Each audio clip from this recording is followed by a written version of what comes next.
Working late, a hotel maid brings room service to a luxury suite, only to discover the guest is her ex, now a powerful CEO. But before we dive into the full story, let me know where you're watching from and what time it is. Now, subscribe to the channel and let's get started. That night, a bitter wind swept across the city streets, whispering secrets through the high-rise towers and elegant facades. Isabella Perez, a single mother in her late 20s, stood under the neon glow of the Empire Grand Hotel's side entrance, balancing a stack of room service trays on a rickety cart. The clatter of porcelain cups and the gentle tinkling of silverware echoed her own nervous tremor. She had lost count of how many times she'd repeated the same routine. Push the cart into the elevator, deliver the orders with a polite smile, then disappear like a ghost in uniform. But tonight, fate had prepared a twist she never saw coming. It all started with the phone call at 10:47 p.m. sharp, just as Isabella had been thinking about whether the babysitter, her kindly neighbor Miss Carmen, had managed to settle her 6-year-old daughter Maribel to sleep. The order came from the top floor, the presidential suite. Those 2 words alone made her heart quicken. She recalled the rumors whispered in the staff lounge, that only the most exclusive VIP guests stayed in that realm of lavish comfort, behind doors that cost more than a year of her salary to keep. As she pressed the elevator button, she reminded herself that a job was a job, no matter which guest she served. The elevator ride felt like a trial of its own. Mirrors on all sides reflected the exhaustion in her eyes. The last couple of years had turned them from hopeful and bright to guarded and shadowed. She thought back to the day her ex, Alejandro, had walked out, chasing the illusions of wealth and prestige he once believed Isabella could never provide. But she shoved that memory aside. She couldn't afford to let her personal demons surface when the doors dinged open onto plush carpeting and quiet halls that whispered money. The corridor leading to the presidential suite stretched longer than she remembered. At each painting or decorative vase, she caught her breath, standing straighter, wearing the best version of her forced smile. Finally, she reached the suite's double doors. A discreet gold plate bore the number 2801. Before she could tap the polished brass knocker, the door swung open, revealing a sight that made her stomach twist into knots. A man's silhouette filled the doorway, framed by the warm glow of the suite's crystal chandeliers. At first, Isabella could only make out his broad shoulders and the cut of an expensive suit jacket. But when he shifted his weight, the overhead light illuminated his face. A face she knew better than her own reflection. Her breath caught in her throat, nearly knocking her back into the hallway. There stood Alejandro Rios in the flesh, the same man who once promised her the world, then vanished into thin air. For a moment, neither spoke. The hush felt as though the entire floor held its breath, watching them from the walls. Memories flashed before her eyes, their wedding day at a modest church, the laughter they shared when they found out they were expecting Maribel, and the heartbreak that followed the day he left. He, too, seemed struck by the sudden collision of past and present. His usual easy smirk faltered, replaced by something akin to shock. Isabella's hands shook so badly that she tightened her grip on the room service cart. She'd pictured meeting him again 1,000 times, sometimes in court, sometimes by chance in a crowded market, sometimes even at Maribel's school events. But never like this. Never with the weight of her uniform reminding her she was now just a hotel employee delivering an order he'd requested. He finally broke the silence, though his voice came out raspier than she remembered. He choked on the rest, as if the words tangled in his throat. She forced a polite, professional nod, eyes carefully lowered to hide the swirl of anger, hurt, and a betrayal she still carried. "Your order, sir," she managed, voice taut. Carefully, she pushed the cart into the suite, but her composure threatened to crack when she caught sight of plush luggage near the couch.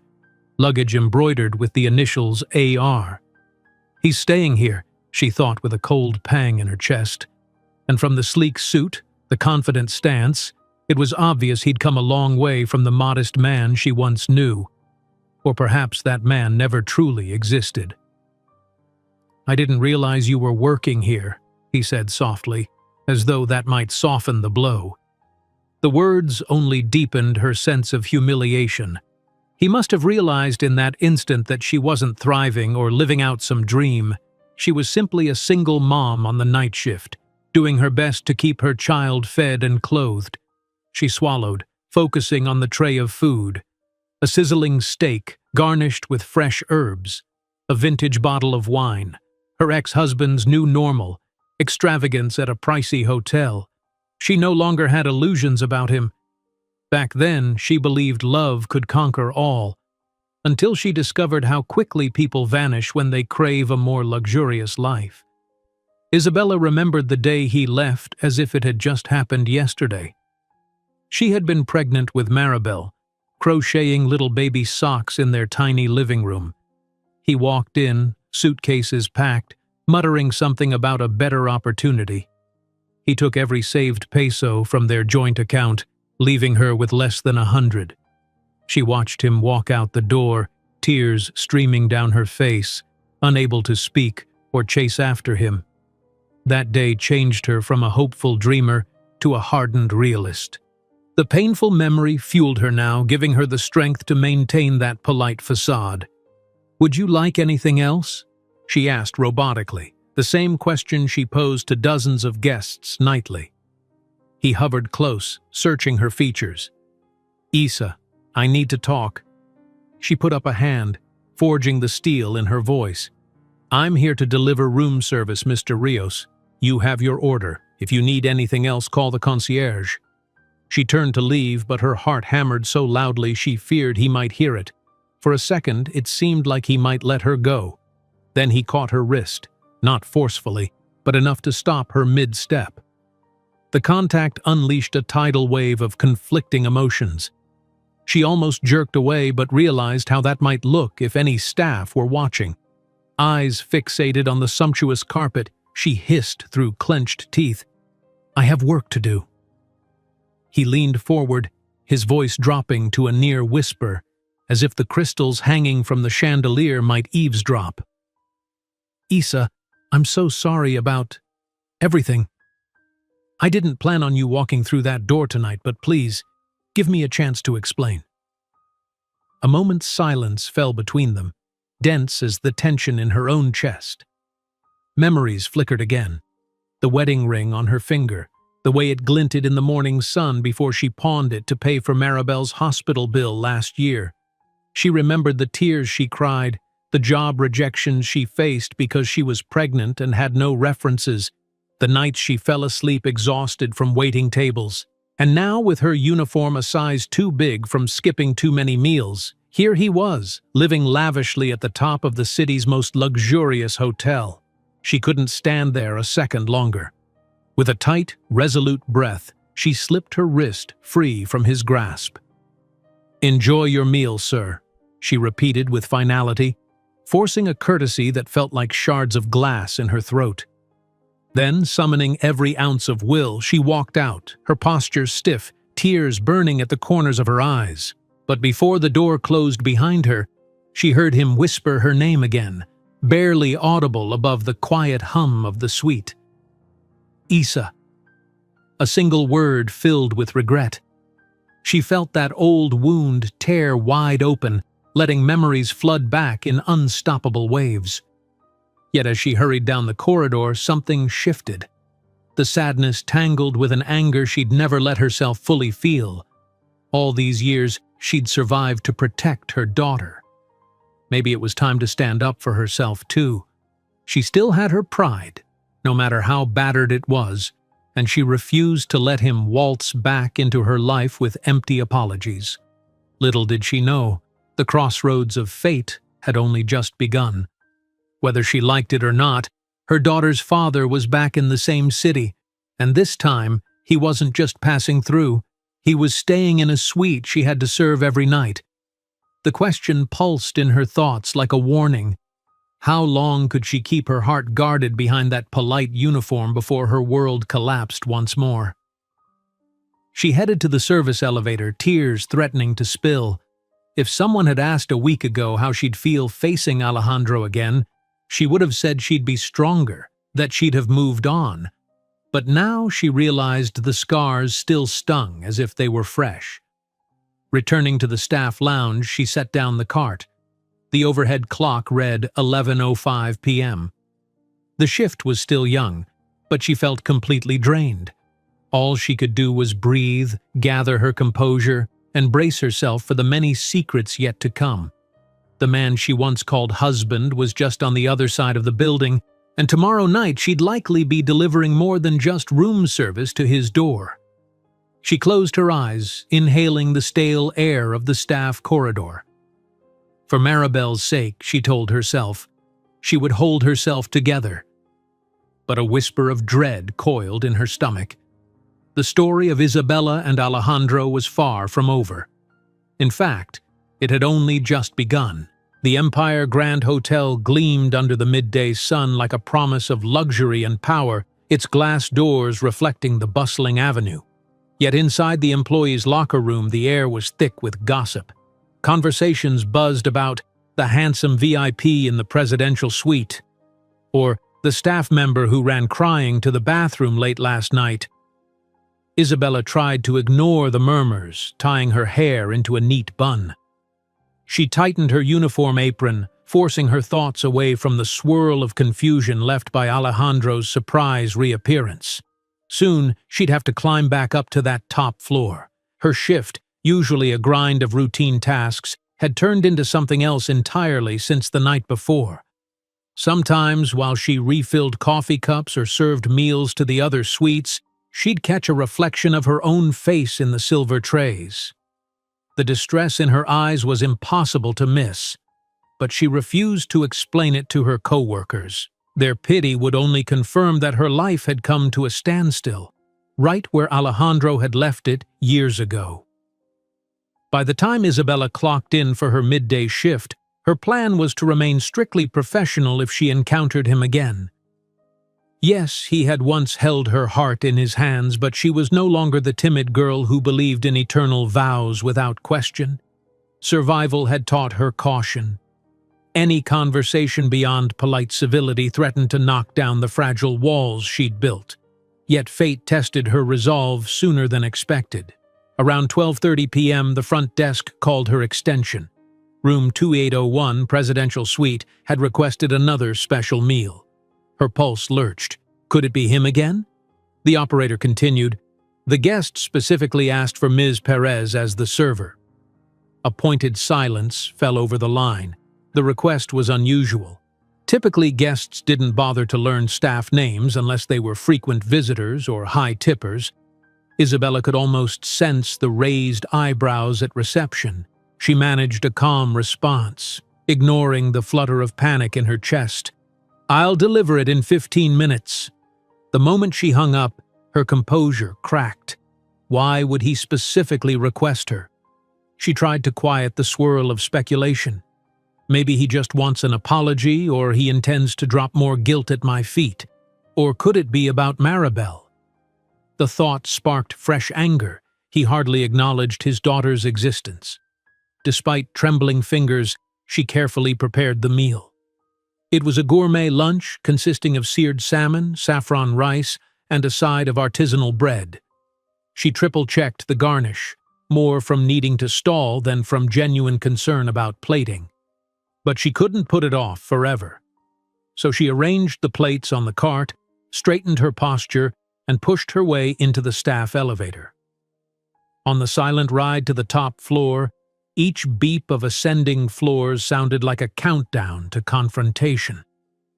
Her mind raced through every scenario, from humiliating arguments to tearful confessions. But as the elevator opened, the corridor again seemed eerily quiet, thick carpeting muffling any sense of normal hustle. She approached room 2801. This time, she knocked more firmly. When the door swung open, Alejandro was on the phone, speaking in a hushed tone. He caught her eyes and paused mid-sentence, quickly excusing himself from the call. He set his smartphone on a marble side table. His gaze darted over her face, as though gauging her reaction.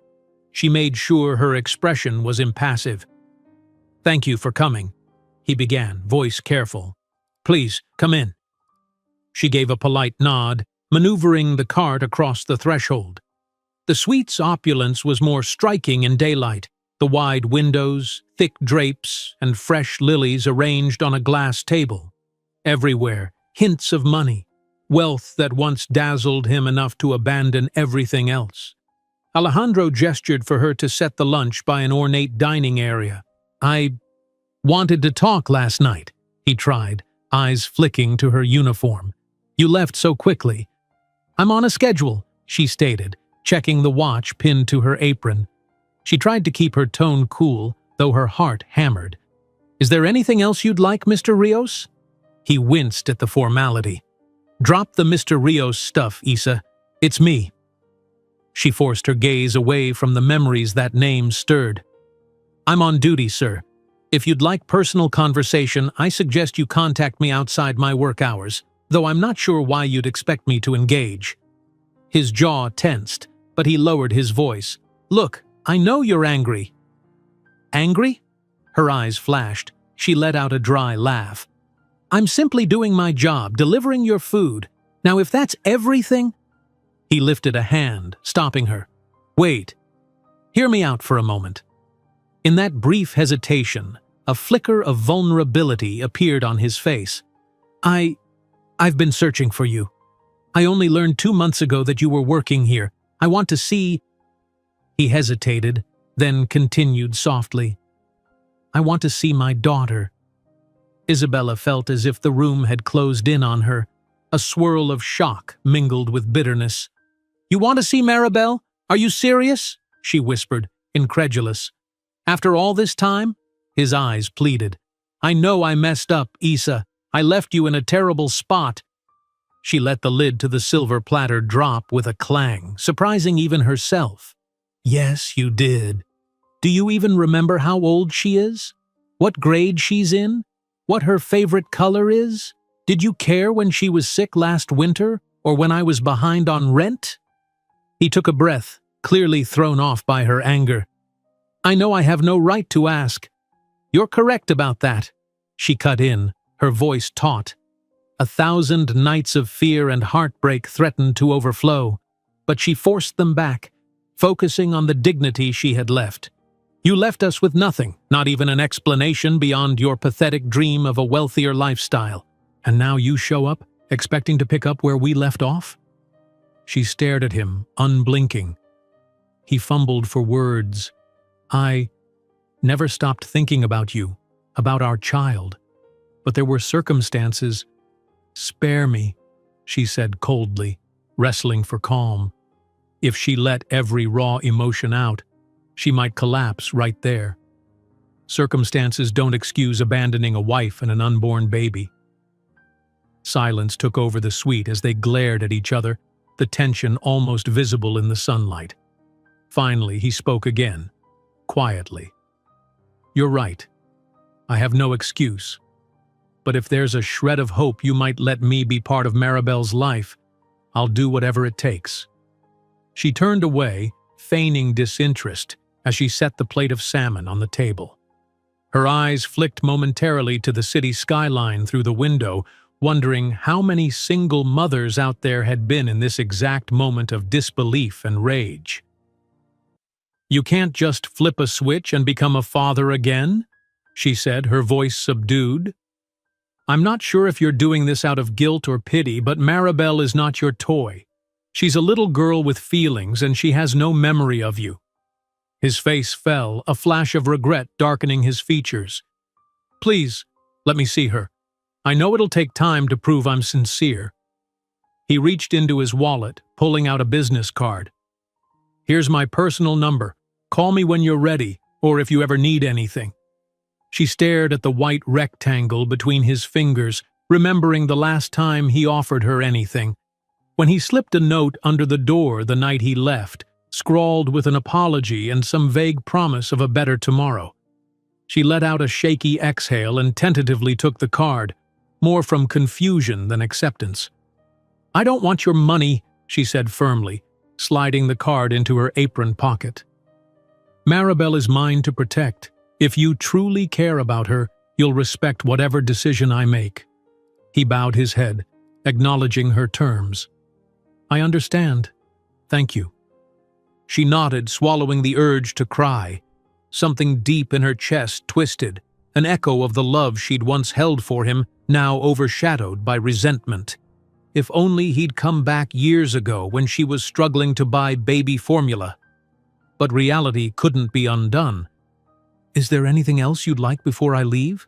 she asked, making her voice polite but flat. A pause. "No, that'll be all." She headed to the door, her footsteps a little unsteady on the plush carpet.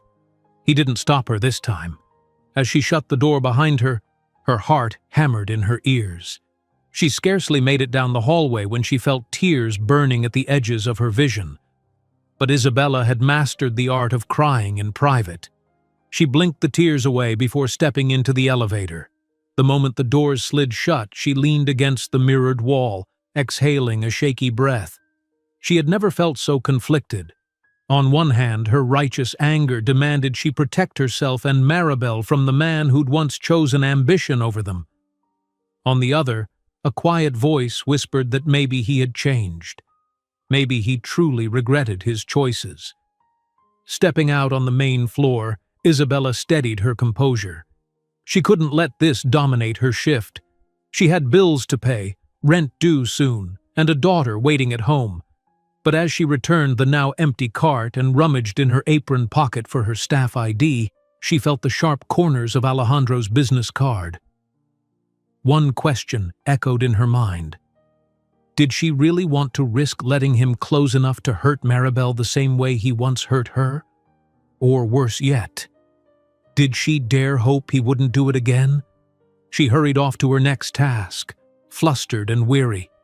There was no easy answer, only the unsettling knowledge that life had thrown her an impossible choice. And somewhere in the hush of that grand hotel, destiny seemed to conspire, weaving their paths tighter than ever before. Early evening at the Empire Grand Hotel brought with it a subtle shift in atmosphere. Daytime business travelers checked out, replaced by elegant guests arriving for glamorous events. The lobby seemed to glow under the chandelier's warm light, a stage for power suits, sequined gowns, and occasional hush-hush conversations in velvet corners. Isabella finished her last coffee run for the afternoon, sighing as she wheeled the empty room service cart back toward the service area.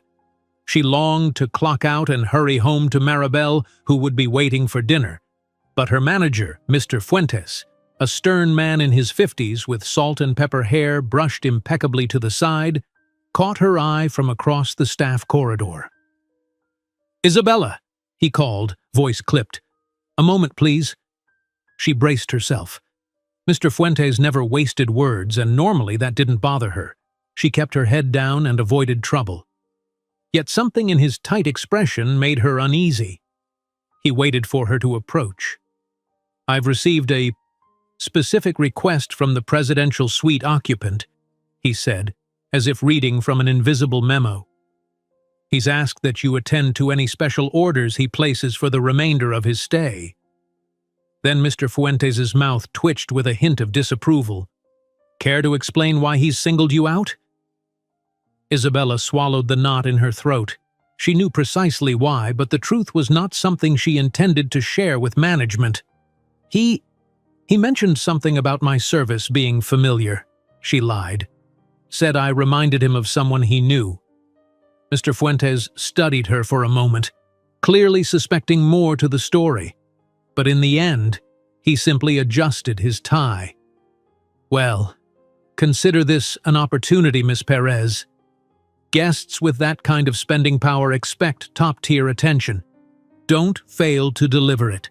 She nodded, forcing a polite smile she didn't feel. "Yes, sir." He paused, lowering his voice. "Look, be cautious. This man is known for big tips and even bigger demands. Just do your work by the book and let me know if something feels off." The uncharacteristic hint of concern in his tone took her by surprise. She gave him a grateful nod. "Understood." As he walked away, she leaned against the wall, pressing a hand to her temple. Another day of treading eggshells around her ex, who seemed determined to break down her carefully erected defenses. The only reason she hadn't refused outright was that she couldn't afford to cross the hotel's wealthiest guest, nor risk her manager's disapproval. She was already in a precarious position, living paycheck to paycheck. When Isabella finally clocked out, darkness had settled over the city. She tugged her thin coat around her shoulders and stepped out onto the street. The crisp air felt like a relief after the hotel's enclosed warmth. The bus stop was 3 blocks down, near a pharmacy that still flickered with neon lights. Though her feet ached, she quickened her pace to catch the next route home, hoping she wouldn't be late again. Miss Carmen had been understanding so far, but she hated imposing on the kindly older woman who babysat Maribel for free or at a fraction of cost. The ride home was a blur of exhaustion and worry. Her thoughts returned, unbidden, to Alejandro and his plea to see Maribel. She imagined how he might look, stepping into her cramped apartment, seeing the mismatched furniture and the second-hand toys. The polished suits he wore at the hotel seemed more fitting in a world of marble floors and gourmet dinners, not in the modest kitchen she and Maribel shared. She bristled at the idea of him pitying them. She arrived at her apartment building, an aging structure with chipped paint and a single flickering street lamp. After climbing 2 flights, she opened the door to find Miss Carmen dozing on the sofa while Maribel colored pictures at the rickety coffee table. "Mama!" Maribel's eyes lit up. She scrambled to her feet, hugging Isabella's legs. "I'm sorry I'm late," Isabella said softly to Miss Carmen, pressing a few crumpled bills into her hand. The older woman waved them off with a gentle scowl. "You work too hard, dear," Miss Carmen murmured, gathering her coat. "Maribel's a good girl. We had dinner. Just some soup and bread. She's bathed, too." Maribel chimed in. "I drew a new picture for you, Mama."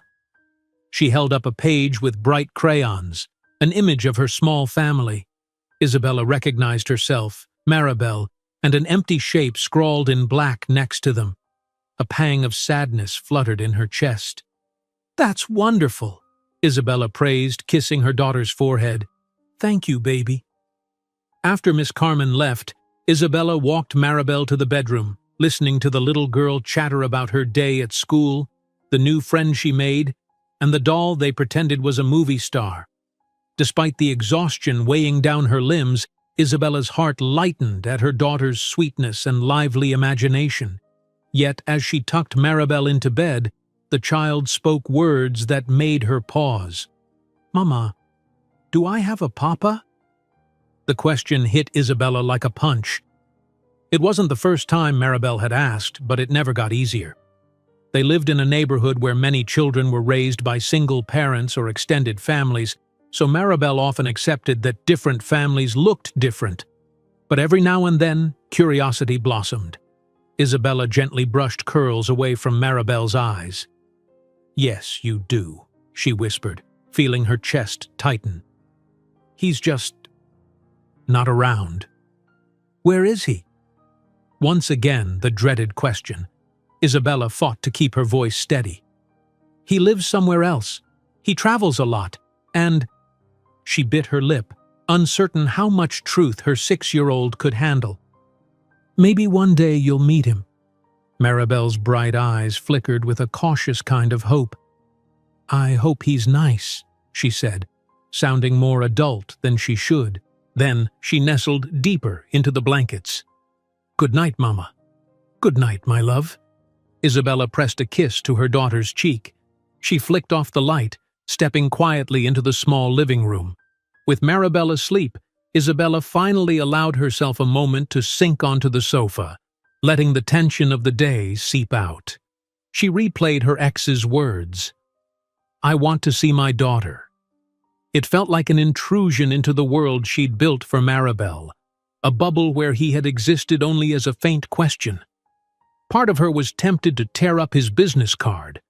Another part, the one that remembered her own fatherless childhood, wondered if maybe, just maybe, she owed Maribel the chance to know her father. It terrified her to think how easily he could disappoint them again.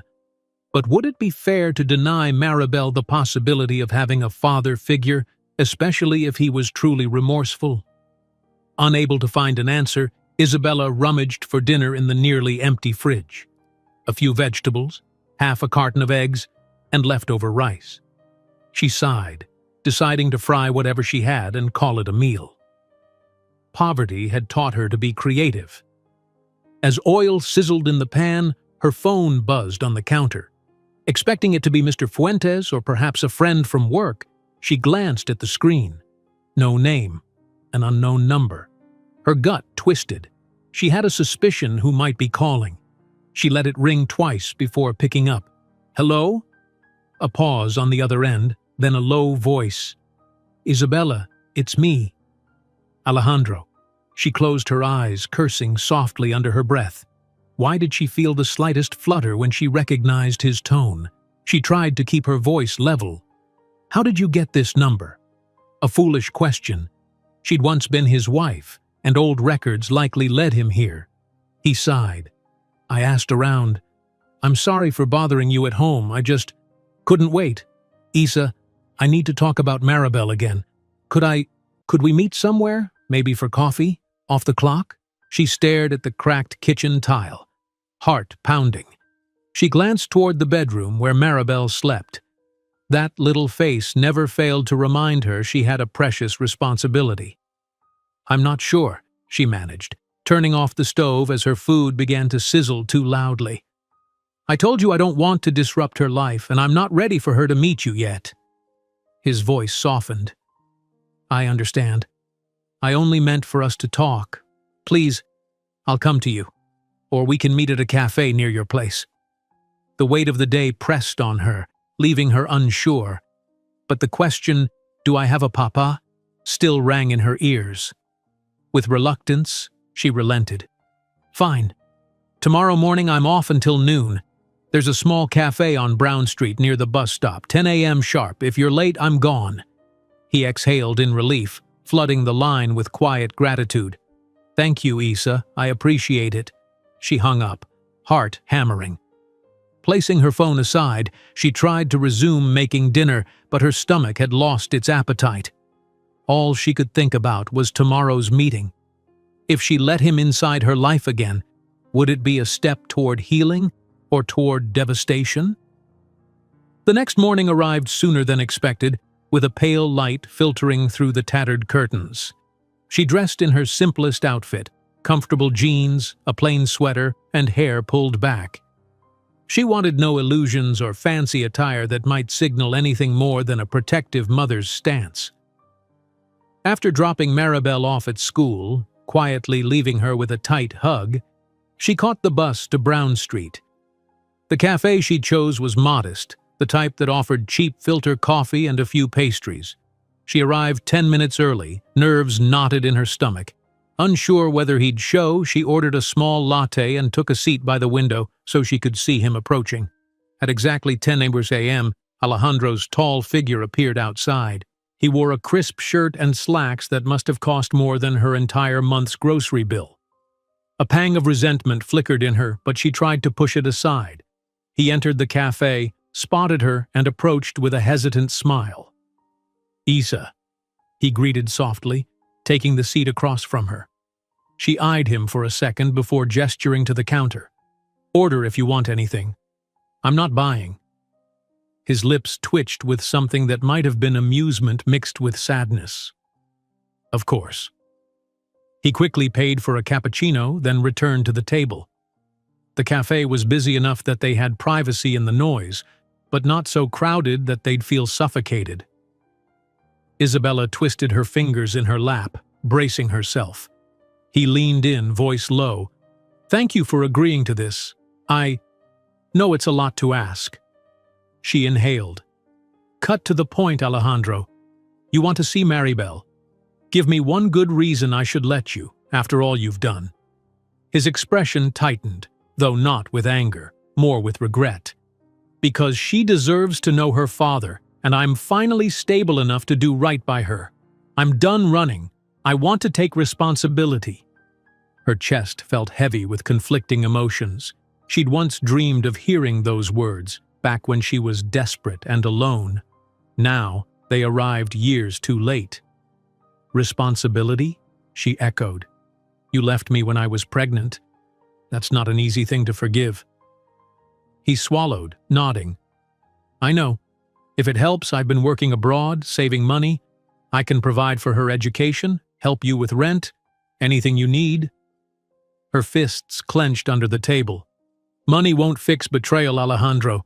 It won't magically wipe away those years of tears or the fact that Maribel grew up fatherless."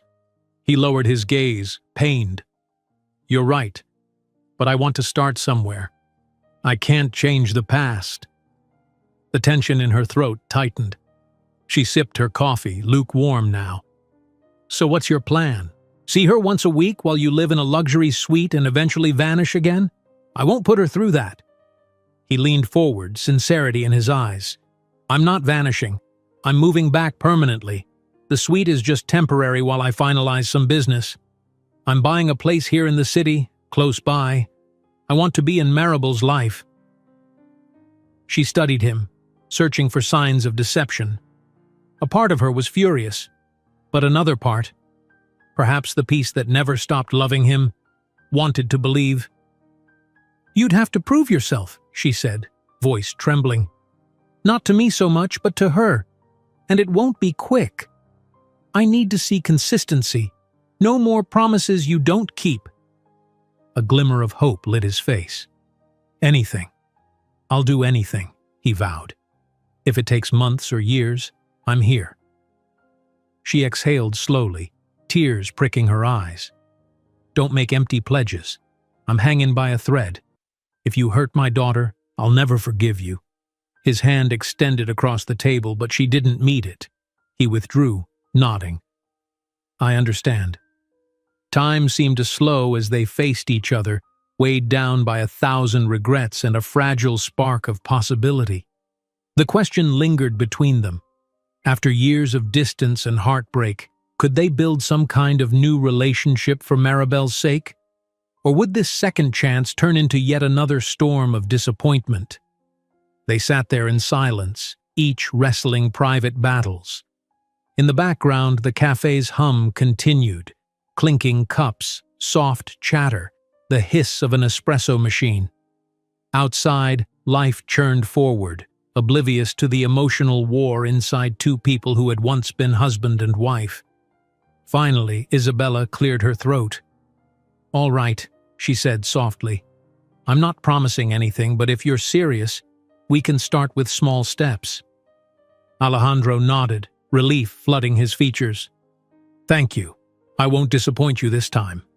I promise." She offered no smile, only a wary acceptance. She stood up, shrugging on her coat. He walked her to the door, a careful distance away. "If you cross me again," she added quietly, "I'll make sure you never see her. Do you understand?" His voice came just as softly. "I do." They parted at the corner, she to catch the bus back to her apartment, he to hail a taxi to wherever he'd come from. In her mind, uncertainty still raged. But in her pocket, she found herself clutching a small slip of paper he'd handed her, a potential new address, a personal phone number. Only time would tell if this chance meeting became a blessing or a curse. And as Isabella boarded the bus, she glanced out the window at the sprawling city, aware that a new chapter had begun. 3 days passed like a cautious truce in Isabella's world.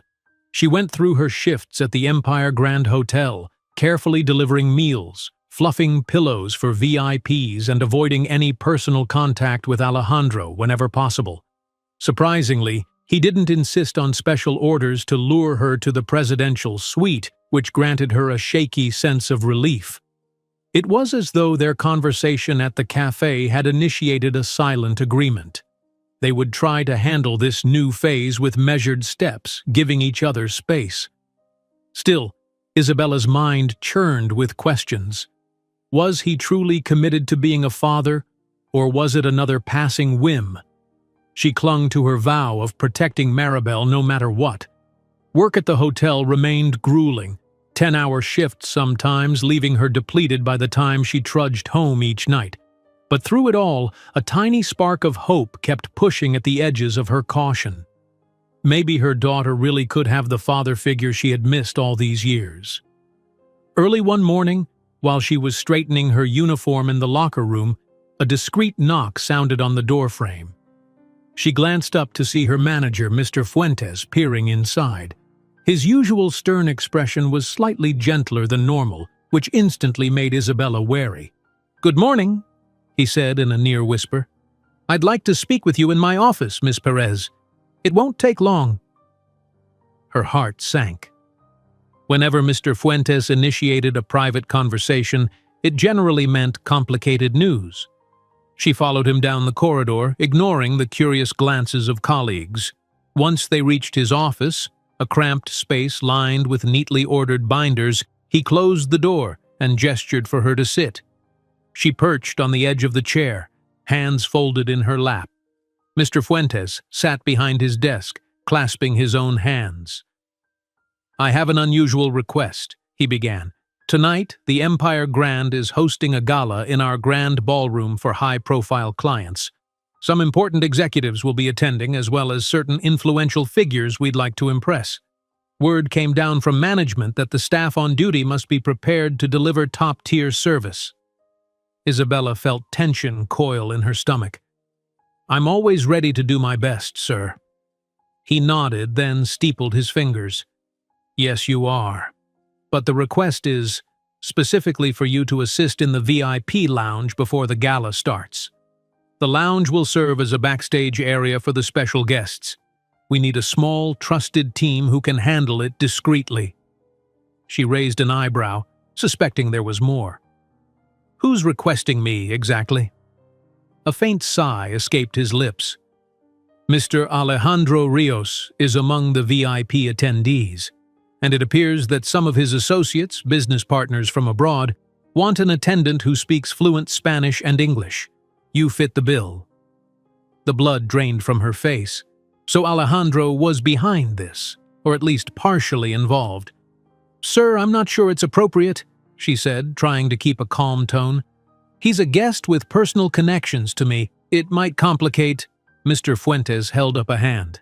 "This came from management level, Miss Perez, not from Mr. Rios alone. They value your professionalism. And yes, I know there's some tension, but I trust you to remain composed. Think of it as an opportunity to demonstrate your skills. The executive staff has noticed your dedication, and this could help your case if you ever seek a promotion." Isabella swallowed hard. A promotion was tempting. More stable pay, better hours, possibly. Yet the thought of hovering around Alejandro's associates for an entire evening filled her with dread. "I see," she murmured. "So you'd like me to be a liaison of sorts?" "Exactly. You'll help serve drinks, coordinate with the kitchen for hors d'oeuvres, and handle any translation needs. The lounge is smaller than the main ballroom, but it's considered a high-pressure zone. Can I count on you?" She offered a stiff nod. "Yes, sir." Once he dismissed her, she drifted out of his office in a haze, wondering how one man's reappearance could so thoroughly entangle her life. The clock on the wall informed her she had a few hours before the shift. She decided to phone Miss Carmen, ensuring she could babysit Maribel late into the night. Miss Carmen agreed without hesitation, though her voice carried a hint of concern about the sudden schedule changes. Isabella assured her it would only be for one evening, and she'd pay extra if needed. By 6 p.m., the Empire Grand was abuzz. Employees scurried about in crisp uniforms, polishing surfaces until they gleamed. Musicians tuned their instruments in the ballroom. The smell of fresh flowers filled the corridors, while a lavish buffet took shape behind closed doors. Isabella dressed in a more formal version of her uniform, a sleek black dress suit with a white blouse. The hotel had even assigned stylists to fix her hair in a neat bun. She glimpsed herself in a mirror and hardly recognized the poised figure looking back. She checked the schedule pinned to a staff bulletin board. VIP lounge duties, 7 p.m. to 10 p.m. Then, post-gala cleanup from 10 p.m. onward. She heaved a sigh, bracing for the chaos ahead. At exactly 7 p.m., she walked into the VIP lounge. The space was indeed intimate yet opulent. Velvet drapes framed tall windows overlooking the city's skyline. A polished wooden bar stood at one end, lined with high-end liquor. Plush chairs circled low tables, and at the center a marble-topped island displayed carefully arranged hors d'oeuvres, fine cheeses, fruit garnishes, mini quiches, and more. Already, a handful of guests mingled, glasses of champagne in hand. Isabella recognized two men in tailored suits who had recently checked into penthouse suites. They gave her a polite nod. Heart pounding, she scanned the room for Alejandro, but he was nowhere in sight. Relief and disappointment warred within her.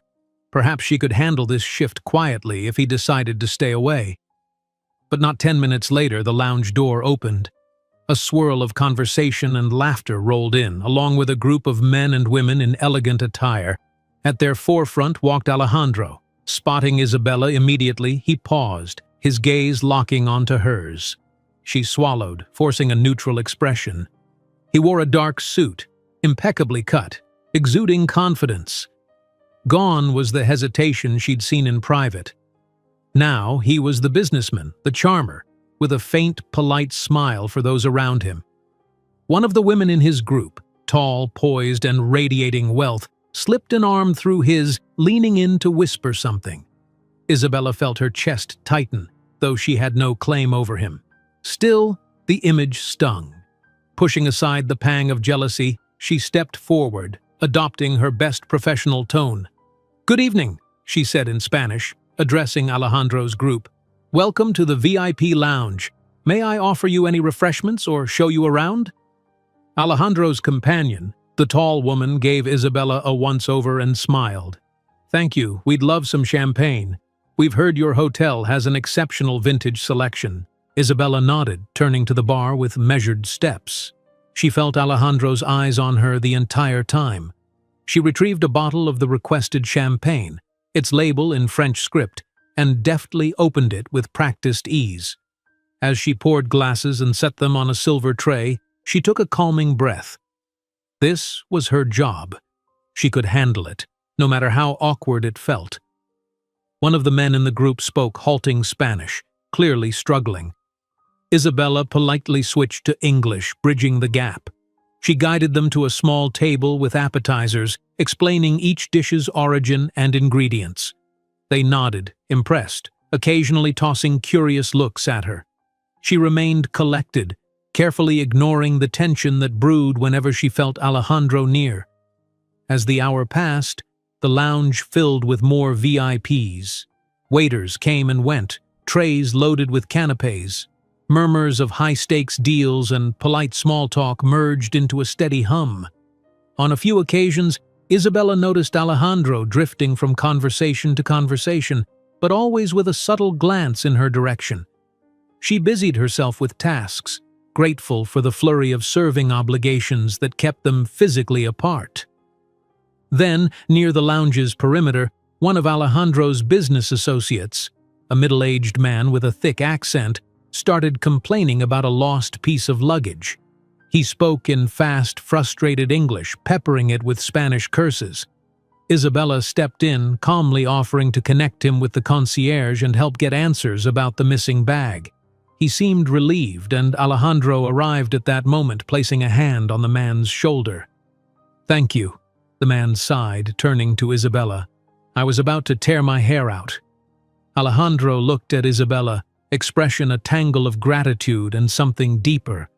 "You're handling this well?" he said softly once his associate stepped away. "I appreciate it." She gave a curt nod, still in professional mode. "I'm just doing my job," she replied.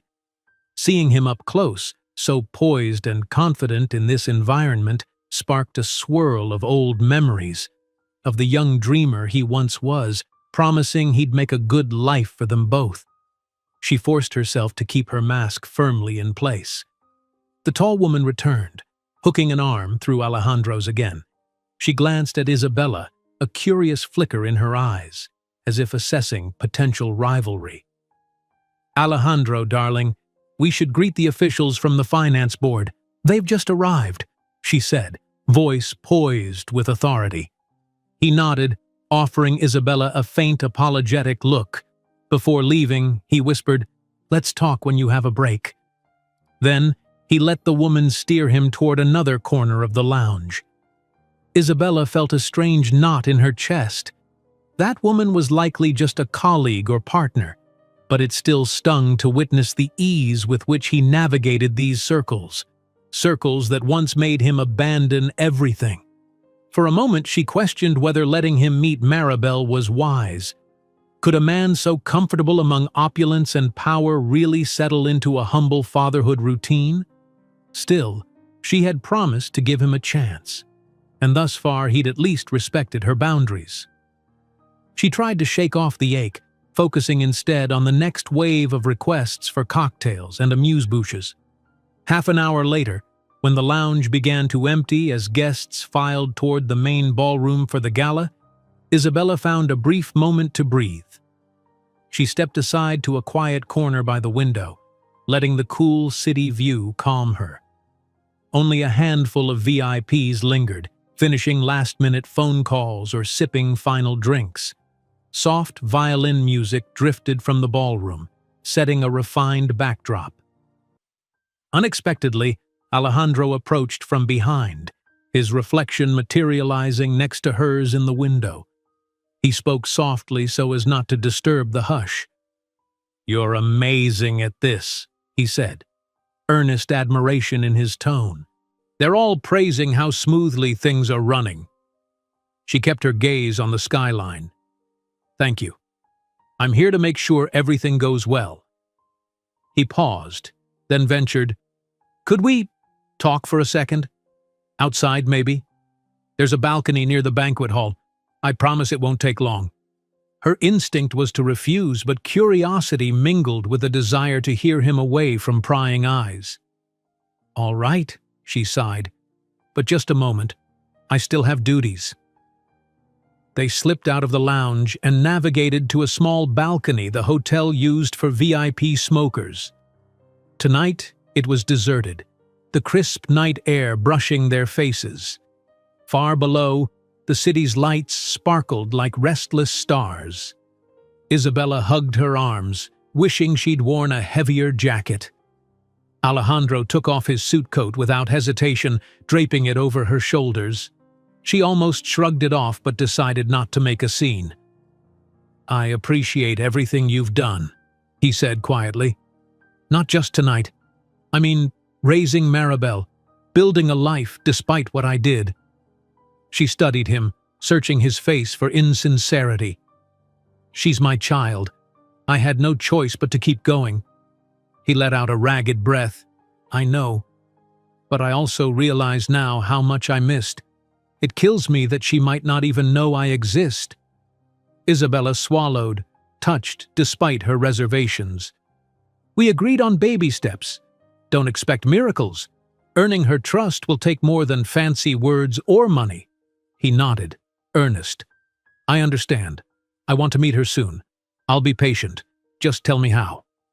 A flicker of hope sparked in her heart. She wished she could read his mind and be sure he wasn't going to vanish again at the first sign of inconvenience. "If you're serious, I'll set up a short meeting," she said, sounding more confident than she felt. "In a casual environment, maybe at a park, but only if she feels ready." He almost smiled. "That's more than I could have hoped for." "Thank you."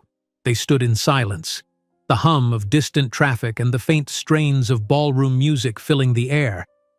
For a fleeting second, Isabella recalled a time when they shared simpler joys, like dancing under a single light bulb in their old apartment. The memory stung so deeply that she blinked to dislodge a tear. She didn't want to step back into that emotional minefield. She cleared her throat. "I have to get back. The gala's starting and people will need service.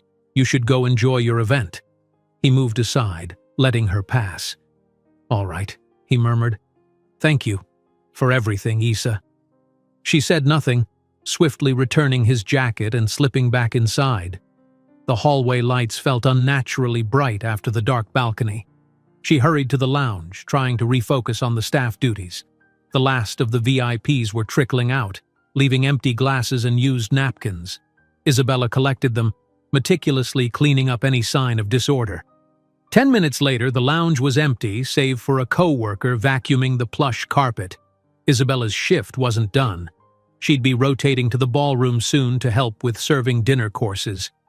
She exhaled, steeling herself for more hours of forced smiles and watchful gazes. Yet beneath the fatigue, she sensed a faint, unfamiliar flicker of relief. That conversation on the balcony felt like the start of something real, no matter how fragile. Maybe, just maybe, she was giving Maribel a chance at knowing her father.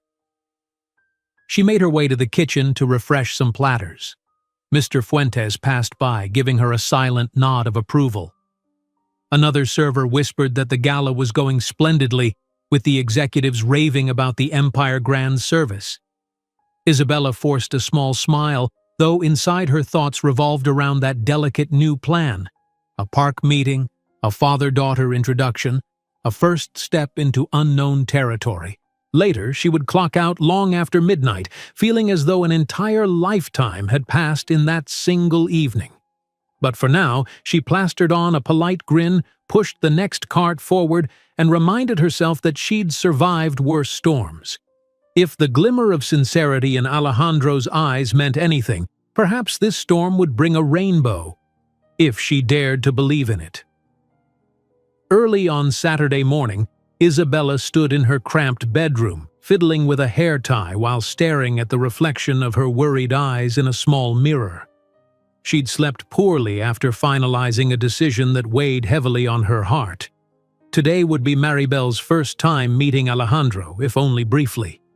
Her stomach knotted with questions. Was she making a mistake by allowing this introduction so soon? But Maribel had been asking about her father more than usual lately, and Isabella couldn't keep delaying. Throughout the week, she'd exchanged careful texts with Alejandro, barely more than logistical details. They settled on an outdoor cafe with a playground nearby. A public space would give both father and daughter the chance to meet without the intensity of a private setting. She'd told him to arrive around midday, when the sun would be out and the weekend crowd might make everything feel less tense. Now, as she finished tying back her hair, she glanced at the clock. 10:30.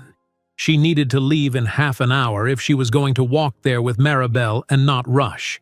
Stepping into the living room, she saw her daughter coloring at the coffee table, tongue poking out in concentration. A wave of love and protectiveness surged. Maribel was wearing her favorite sneakers with pink laces and a small cartoon backpack, ready for an outing, though she didn't know the real reason behind it yet.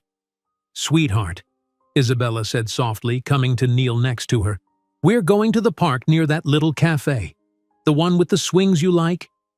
Maribel's eyes lit up. "Really? Yay! Can I bring my crayons?" "Sure, we'll pack them in your bag." Isabella hesitated, then added as calmly as she could, "And we might meet someone there, a friend of mine, someone who wants to say hi to you. Is that okay?" Maribel shrugged, unconcerned. "Okay, Mama." She had no idea of the emotional storm brewing behind her mother's careful smile. Isabella rose, taking a deep breath. If only it could all be as simple as crayons and swings. A short while later they headed out, Miss Carmen waving from her window with a supportive smile. The day was bright.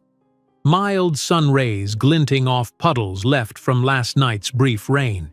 Isabella held Maribel's hand, feeling the small bounce in her daughter's step. If all went well, maybe this day would become a gentle bridge between past hurts and future possibilities. They reached the cafe shortly after noon. It was modest, a row of metal tables under broad umbrellas, next to an open lawn with a few benches and a small set of playground equipment, 2 swings, a slide, and a seesaw that squeaked whenever children hopped on. The area wasn't crowded yet, just a couple of parents watching toddlers chase each other around. Isabella scanned the perimeter with a fluttering heart. No sign of Alejandro. She exhaled relief. Perhaps he was running late, might even have second thoughts. That possibility stirred both disappointment and a nervous kind of hope. "Can I go play, Mama?" Maribel asked, eyes fixed on the swings. "Sure, but stay where I can see you," Isabella replied, guiding her daughter to the small playground. Then she found an empty table on the cafe's edge, where she could keep watch on Maribel and also see anyone approaching. Minutes ticked by. She tried to calm her swirling thoughts by sipping an iced tea, but her pulse refused to steady. Memories rolled through her mind. Alejandro's promises, the betrayal, and all the lonely nights of single motherhood. She reminded herself this wasn't about them. It was about Maribel. If he could prove himself a reliable father figure, perhaps something good could come of all the pain. Shortly after 12:15, she noticed a sleek black car pull up alongside the curb. Out stepped Alejandro, glancing around until his eyes landed on Isabella. He wore casual attire for once, jeans and a light jacket that gave him a more approachable look.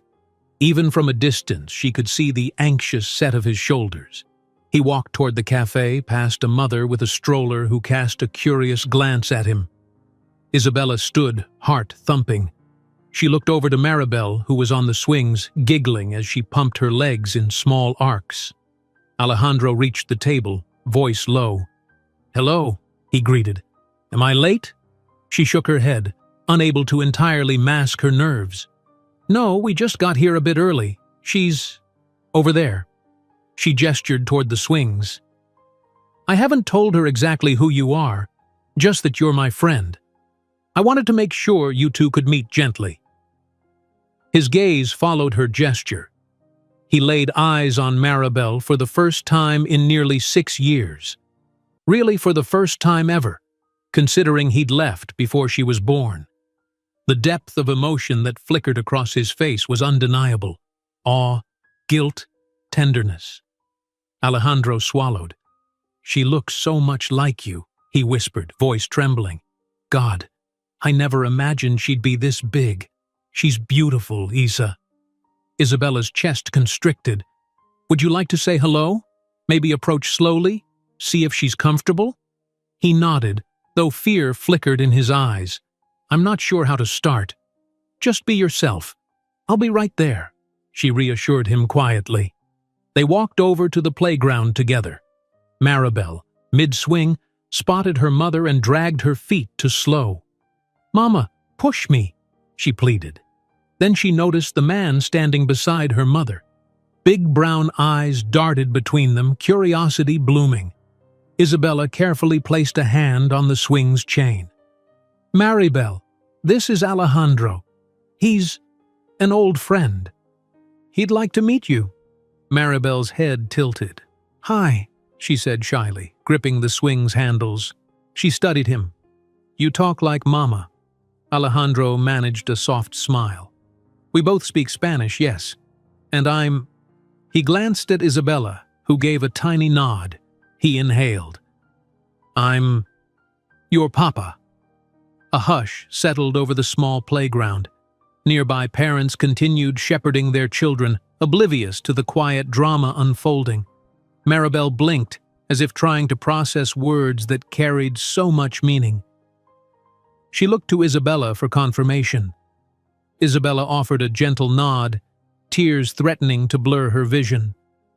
Maribel stared at Alejandro a moment longer, then hopped off the swing, tennis shoes skidding in the sand. She approached him hesitantly. "You're my papa?" Alejandro knelt to her level, his voice cracked. "Yes, sweetheart. I'm sorry I wasn't here before, but I want to be here now." Maribel didn't move for a long heartbeat. Isabella braced herself for tears, confusion, or fear. But the little girl quietly studied Alejandro's face, observing his eyes, the shape of his nose. Then, with the openness of a child, she asked a question Isabella never anticipated. "Do you like coloring?" Maribel's tone was serious, as though this question might define their entire relationship. Alejandro looked startled, then smiled with watery eyes. I'm not very good at it, but I can try." Maribel's expression lit up. "I have crayons in my backpack," she said matter-of-factly. "We can share." In that simple exchange, the tension eased. Isabella's heart twisted as she watched father and daughter attempt the first steps of a relationship that had been missing for so long. Alejandro rose, clearing his throat, still blinking away tears he clearly fought to hide. He extended a hand to Maribel. "How about we get a snack at that table?" he offered. "Then maybe we can draw together?" "Okay," Maribel declared. She grabbed her mother's hand, then waved for Alejandro to follow. The three of them returned to the cafe table where Isabella quietly ordered lemonade for Maribel and a coffee for Alejandro. She barely registered her own thirst, too focused on the surreal moment playing out. Alejandro hesitated before sitting. "Is it all right if I sit next to her?" he asked Isabella, voice low. She nodded, touched by his caution. He slid onto the bench seat, leaving a bit of space. Maribel rummaged in her little backpack, pulling out a few crayons and a battered notepad. She handed him a purple crayon. "You can color the princess dress," she instructed, pointing to a half-finished sketch. He accepted it with a mixture of amusement and awe, leaning closer to the page. "Sure," he said, voice tremulous. "I'll do my best." Isabella sat across from them, arms folded on the table. Emotions warred within her, relief that Maribel seemed at ease, heartbreak for the years lost, anxiety over what might happen next. But at least, in this moment, they were together in a way she never dared hope. As Maribel chattered about her school, her favorite cartoons, and how she liked daisies more than roses, Alejandro listened with rapt attention. When she asked if he knew how to draw a cat, he shook his head, admitting he'd never really tried. She laughed, showing him how to curve the whiskers. The sight of them hunched over crayons, heads nearly touching, was almost more than Isabella's heart could bear. Some minutes later, Maribel glanced between her mother and Alejandro. "Are you staying, Papa?" she asked, her voice holding the innocent sincerity of a child. "Mama gets sad sometimes. She tries not to show it, but I see." Isabella felt her throat tighten. She reached to steady Maribel's hand. "Honey." Alejandro's voice was barely above a whisper. "I'm staying, Maribel," he said, meeting her gaze. "I promise." In a better world, that promise would be enough to erase the past. Isabella found herself silently begging him not to break it this time, not to shred this fragile hope he was building. They spent another half hour together, sipping drinks and coloring. At one point, Maribel pointed to Alejandro's face. "You have the same nose as me," she observed. He laughed, blinking away tears at the pure innocence of her remark. Isabella watched, carefully tucking this memory into her heart. Eventually, a chill wind picked up, and Maribel grew restless, wanting to run around on the playground again. Isabella allowed it, reminding her not to stray too far. Then she and Alejandro sat in awkward companionship, the table between them littered with crayons and half-colored pages. He let out a long breath. "I can't thank you enough, Isa," he said. "I never deserved another chance." She bowed her head. "She deserves the chance, not you. Please remember that." His eyes shone with regret. "I will." A pause, then, "Could I see her again soon? Or eventually? I'll do whatever it takes to show I'm not going anywhere." Isabella pursed her lips. "One step at a time. Today went better than I could have imagined. Let's not rush anything else." He nodded, accepting her cautious stance. Together, they watched Maribel race around the merry-go-round with a few other children. Though the air was chilly, Isabella felt a warmth blooming inside her, a timid hope that maybe, just maybe, her daughter could have a father after all. When it was time to go, Maribel reluctantly said goodbye to Alejandro, offering him her crayon drawing of a purple princess as a parting gift. He held it like it was precious. They exchanged a fleeting hug, one that felt both tentative and full of unspoken promises. Isabella tried not to let her tears show in front of Maribel. After separating, Isabella walked her daughter home. Maribel asked a million questions. Will Papa come over to our house? Does he know how to cook? Can we draw again tomorrow? Isabella answered as honestly as she could, reminding her they would see what the future held, that Papa had a lot to learn. But yes, he wanted to spend time with her. Late that evening, after Maribel was asleep, Isabella sank onto the couch, her phone in hand. She composed a short message to Alejandro. Thank you for making her smile. But remember, no more broken promises. She stared at the screen, pulse racing. Finally, she hit send. Moments later, his reply arrived. I won't forget. Today was everything to me. Good night, Isa. She set the phone aside, exhaling slowly.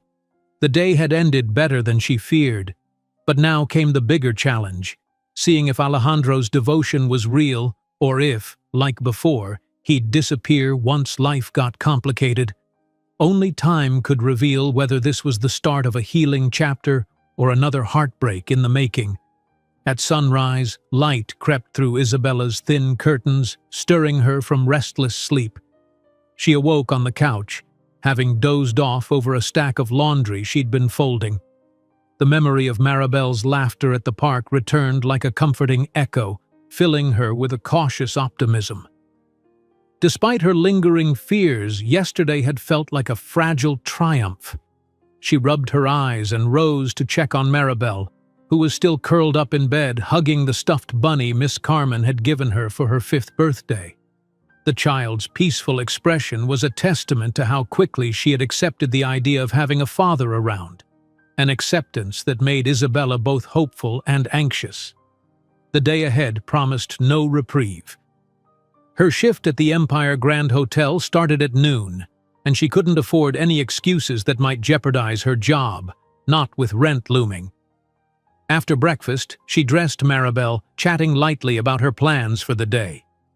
She skipped mentioning anything about Alejandro. Best to wait and see if he followed through on any new promises first. Catching the bus, they arrived at Miss Carmen's apartment just in time. The older woman was all smiles. Buenos dias, dear. How was your weekend? It was eventful, Isabella answered, forcing a polite grin. She sensed that if she lingered, Miss Carmen's watchful eyes might pry out details about Maribel's father. Thank you for watching her again. No trouble at all, mija, Miss Carmen assured. Maribel and I have a cookie baking plan today. Maribel squealed with excitement. Isabella planted a quick kiss on her daughter's forehead before leaving. The bus ride from Miss Carmen's to the hotel felt longer than usual. She pressed her head against the window, letting the steady hum of traffic lull her thoughts.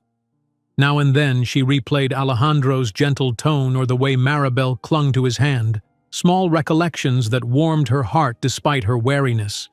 At the Empire Grand, the lobby buzzed with Monday bustle, business travelers dragging suitcases, staff organizing weekend checkouts, and the ever-present swirl of tourist chatter.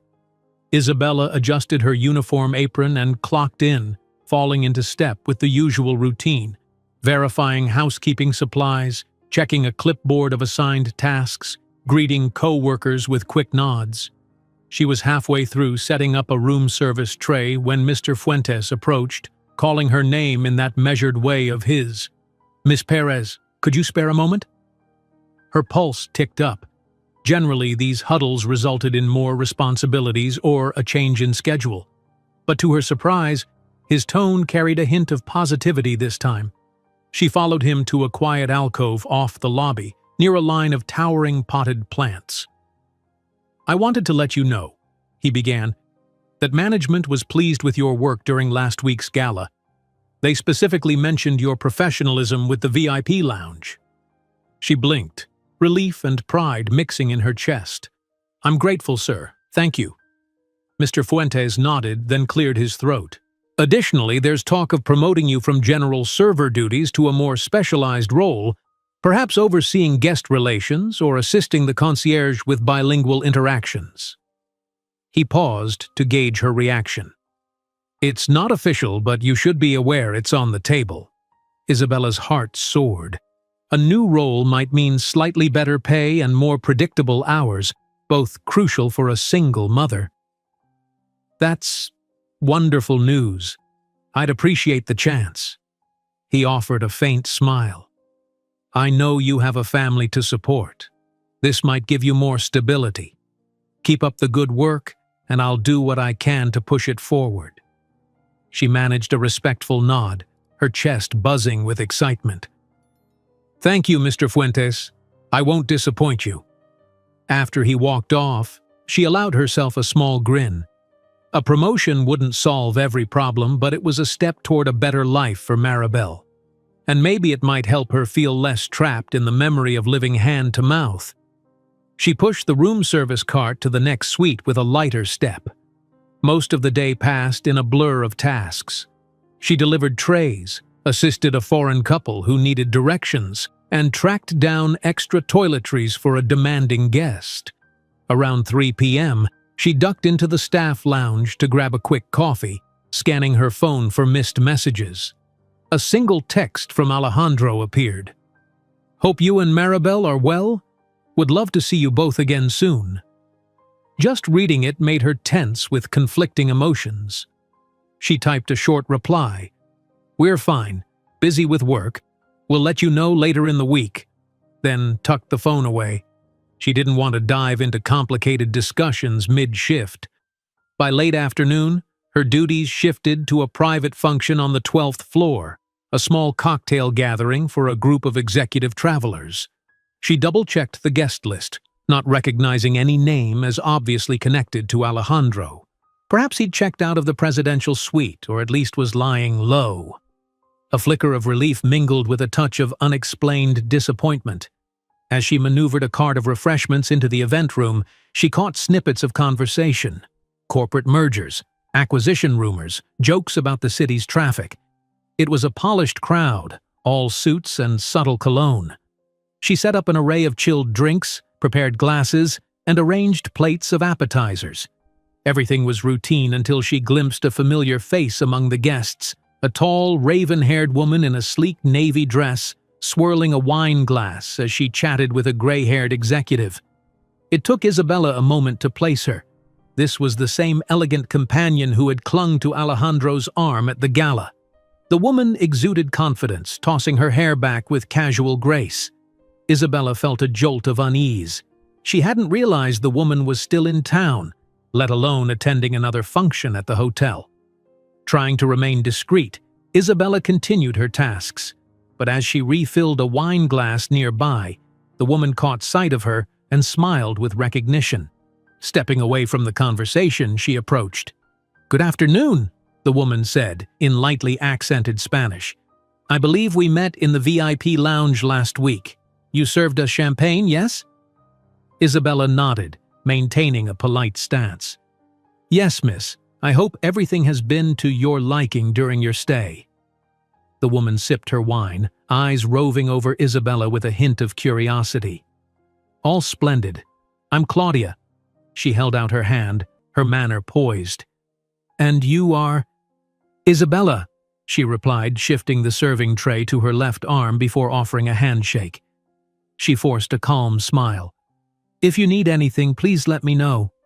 Actually, I recall seeing you speak with Alejandro," Claudia ventured, lowering her voice conspiratorially.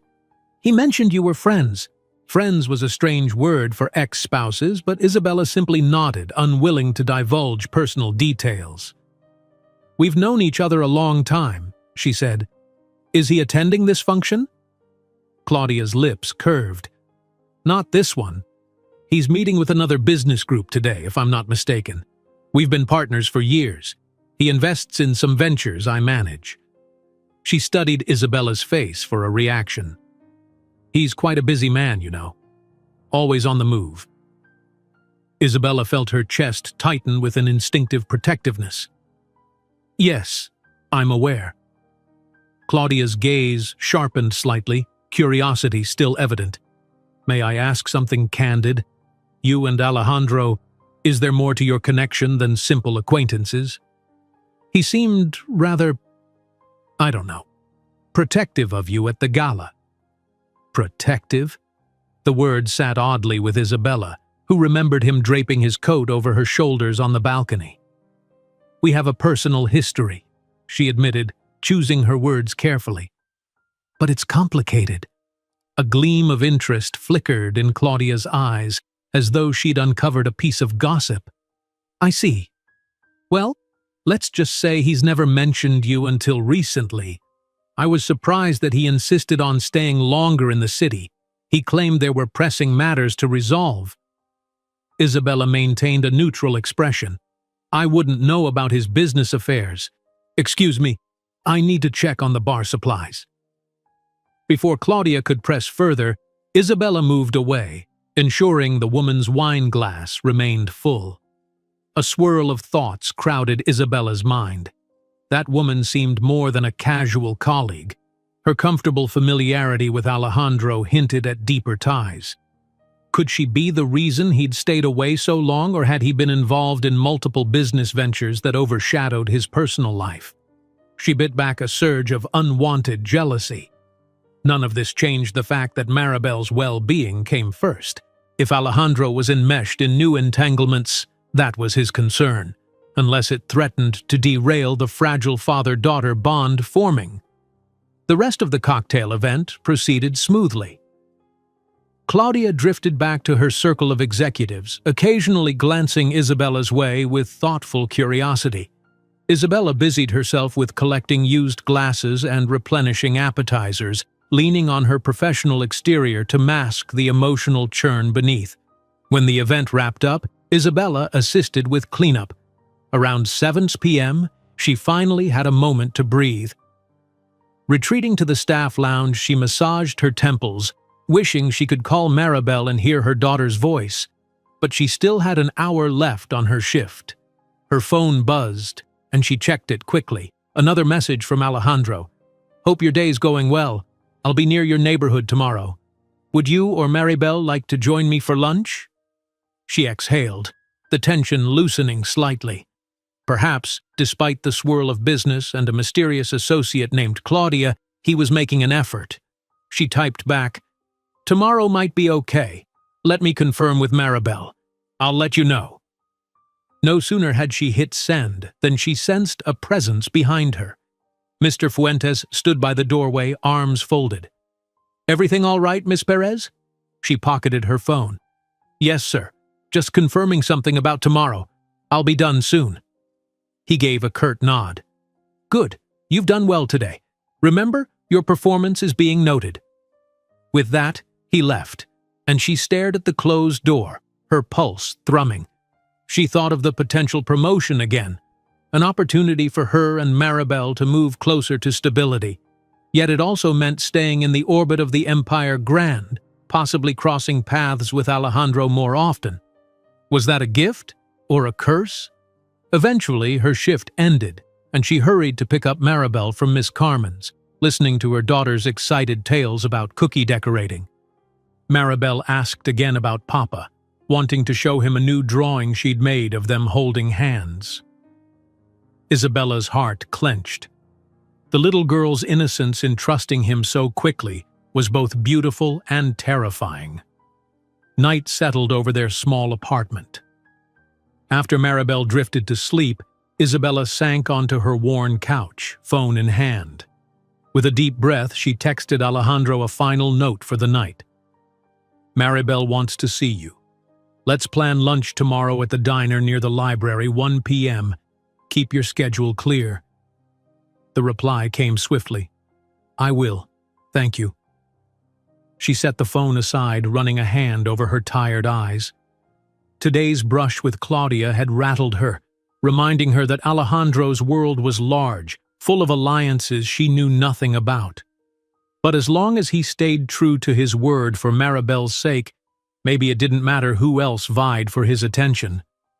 In the shadows of her dimly lit living room, she let herself dream of a future where her daughter giggled over crayons and French fries, with a father who actually showed up and stayed.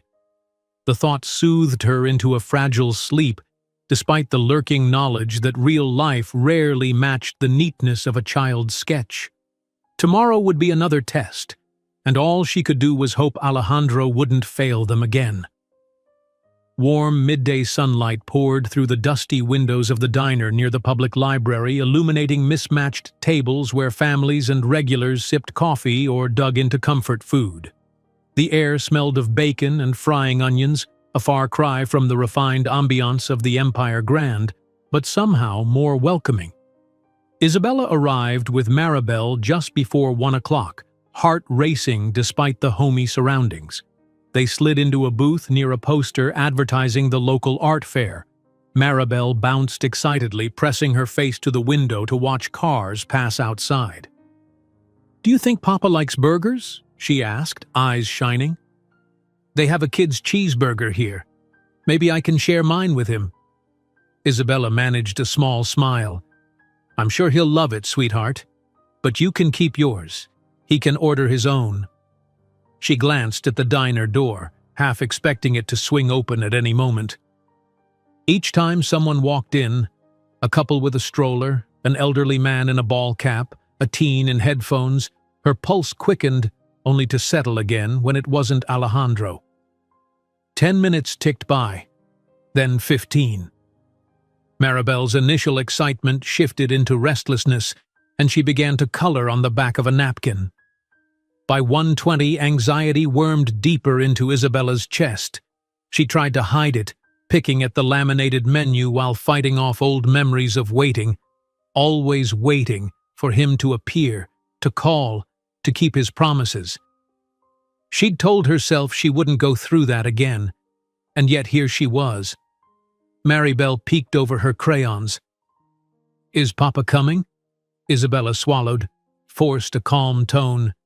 "He said he would. Maybe traffic delayed him. Let's just be patient a little longer."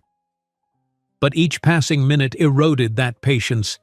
Fearing disappointment for her daughter, Isabella considered ordering some fries to distract Maribel, just in case. Then, at 1:27 precisely, the diner door opened again, jingling the little bell overhead. Alejandro rushed inside, scanning the booths until his gaze caught Isabella's. Relief and apology mingled on his face. Maribel brightened. "Papa!" She scrambled from her seat, bounding toward him before Isabella could object. Alejandro crouched to catch her in a gentle hug, looking breathless. "Hi, princess," he murmured, voice low with guilt. "Sorry I'm late. I got caught in a meeting that ran over. I tried to leave as soon as I could." Isabella, arms folded, wore a guarded expression. "We were worried," she said plainly. "You're lucky she's so forgiving." She hadn't meant to sound so sharp, but the sting of old wounds fueled her words. Alejandro nodded, contrite. "I know. I'll try harder to be on time." His eyes flicked to Maribel, who was tugging him toward the booth. "Come on, Papa, I saved you a seat." She dragged him to sit beside her, facing Isabella across the table. With a deep breath, Isabella motioned for the waitress, an older woman who looked unimpressed by tardy arrivals. They ordered sodas for Maribel, coffee for the adults, plus burgers and fries all around. Once the waitress bustled away, an awkward pause fell as Alejandro removed his coat. "I'm sorry again," he said quietly to Isabella. "I had a business partner who wouldn't stop talking and—" "Let's just move on," Isabella cut in, forcing a brittle politeness. She didn't want to rehash the fact that Maribel had already been let down once. At least he'd shown up. "Let's focus on enjoying lunch." Maribel, oblivious to the tension, chattered about her morning, the shows she watched, pictures she drew, and the new library book she and Miss Carmen planned to read later. Alejandro listened, nodding or laughing at the right moments. He asked questions about her favorite cartoon characters and whether she liked school. She giggled, letting the crayons scattered across the table as she tried to explain the plot of a show about magical girls saving the world. When the waitress set down their meals, Maribel reached for a French fry. She paused, noticing Alejandro's bandaged knuckles. "Papa, what happened?" she asked, pointing. "Did you get a boo-boo?" He glanced down at his hand as if he'd forgotten. Isabella frowned too, not recalling that bandage yesterday. "It's nothing," he said carefully. I grabbed something too hot at work. Just a little burn. Maribel nodded, satisfied by the answer, but Isabella felt unease stir. She hadn't known him to be clumsy around work, and he was hardly a cook. Could he have been lying? She let it pass for now, no sense prodding him in front of Maribel. They settled in, munching fries. Isabella found it surreal to see her daughter's effortless acceptance of Alejandro. Then again, that was the nature of children, ready to embrace even a father they'd never known so long as he showed kindness. Maybe we can go to the park again this week? Maribel suggested around a mouthful of burger. We can color more pictures.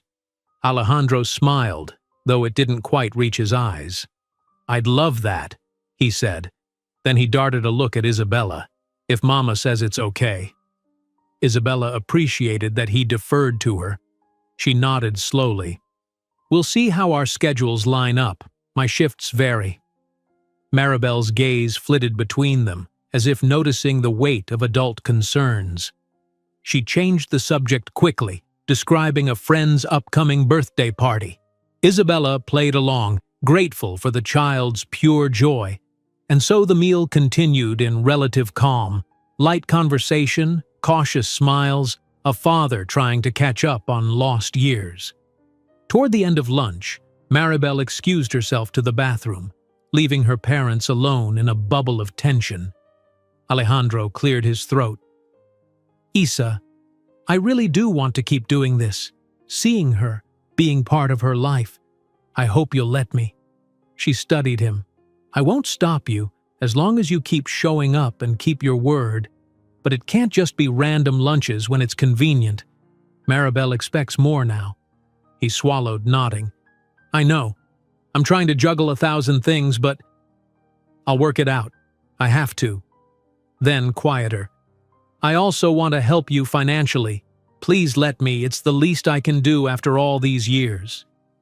Her spine stiffened. She hated feeling like a charity case, yet she was acutely aware of her limited means, especially with her hope for a better apartment in a safer neighborhood for Maribel. She sighed. If you want to contribute, I can't stop you. But it won't buy my trust. You'll earn that by being reliable. He met her gaze solemnly. Understood. A quick hush fell when Maribel returned, bounding up. I washed my hands, she announced proudly. Climbing back into the booth, she reached for the remains of her fries, oblivious to the adult tension. They lingered a few more minutes, then asked for the check. Alejandro insisted on paying.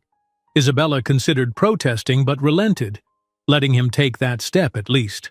As they walked outside, the crisp autumn air greeted them. People bustled around the library, a few kids playing with toy cars on the sidewalk. Maribel saw a small fountain near the library entrance and tugged Alejandro forward.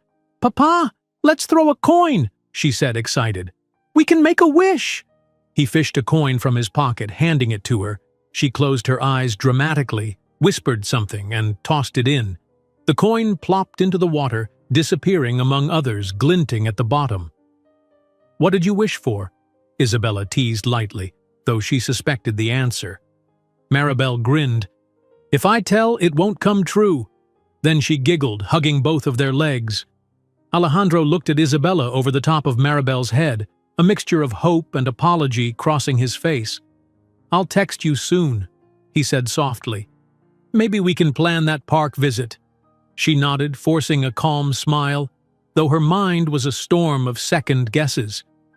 We'll see. Thank you for meeting us. Maribel planted a quick kiss on Alejandro's cheek, then grabbed her mother's hand. Bye, Papa. She waved enthusiastically as Isabella led her away. Alejandro stood there for a moment as if rooted to the spot, watching them go. On the walk home, Maribel chattered non-stop about the coin toss, the burger, and how nice Papa was. Isabella listened, forcing optimism into her responses while ignoring the tightness in her chest. She wanted this for Maribel, wanted her to have a father who cared, yet ghosts of the past reminded her how quickly illusions could crumble. After they returned to the apartment, Maribel raced to find crayons, eager to draw the best day ever. Isabella slumped onto the couch, letting out a long breath. So far, Alejandro had shown up. Twice. It felt surreal. Could she allow herself to believe this fragile bridge would hold? Or was she one misstep away from heartbreak? She checked her phone.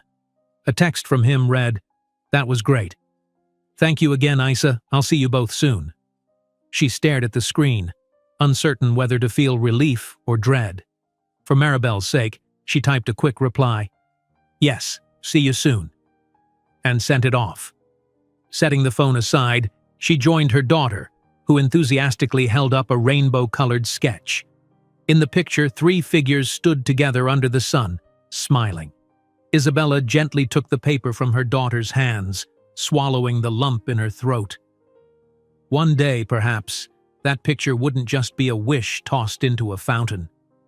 Maybe it could be reality, if only Alejandro's presence lasted. For now, she resolved to guard her heart and watch carefully. Hope was a precious thing, but it was also fragile, and she refused to let Maribel's be shattered again. Morning light streamed through the windows of Isabella's apartment, tracing soft beams across the living room floor. With Maribel off at school, Isabella had a rare moment alone, a chance to gather her thoughts before her shift at the Empire Grand. She'd barely sipped her coffee when a text chimed on her phone. A quick glance revealed it was from Alejandro. "Good morning.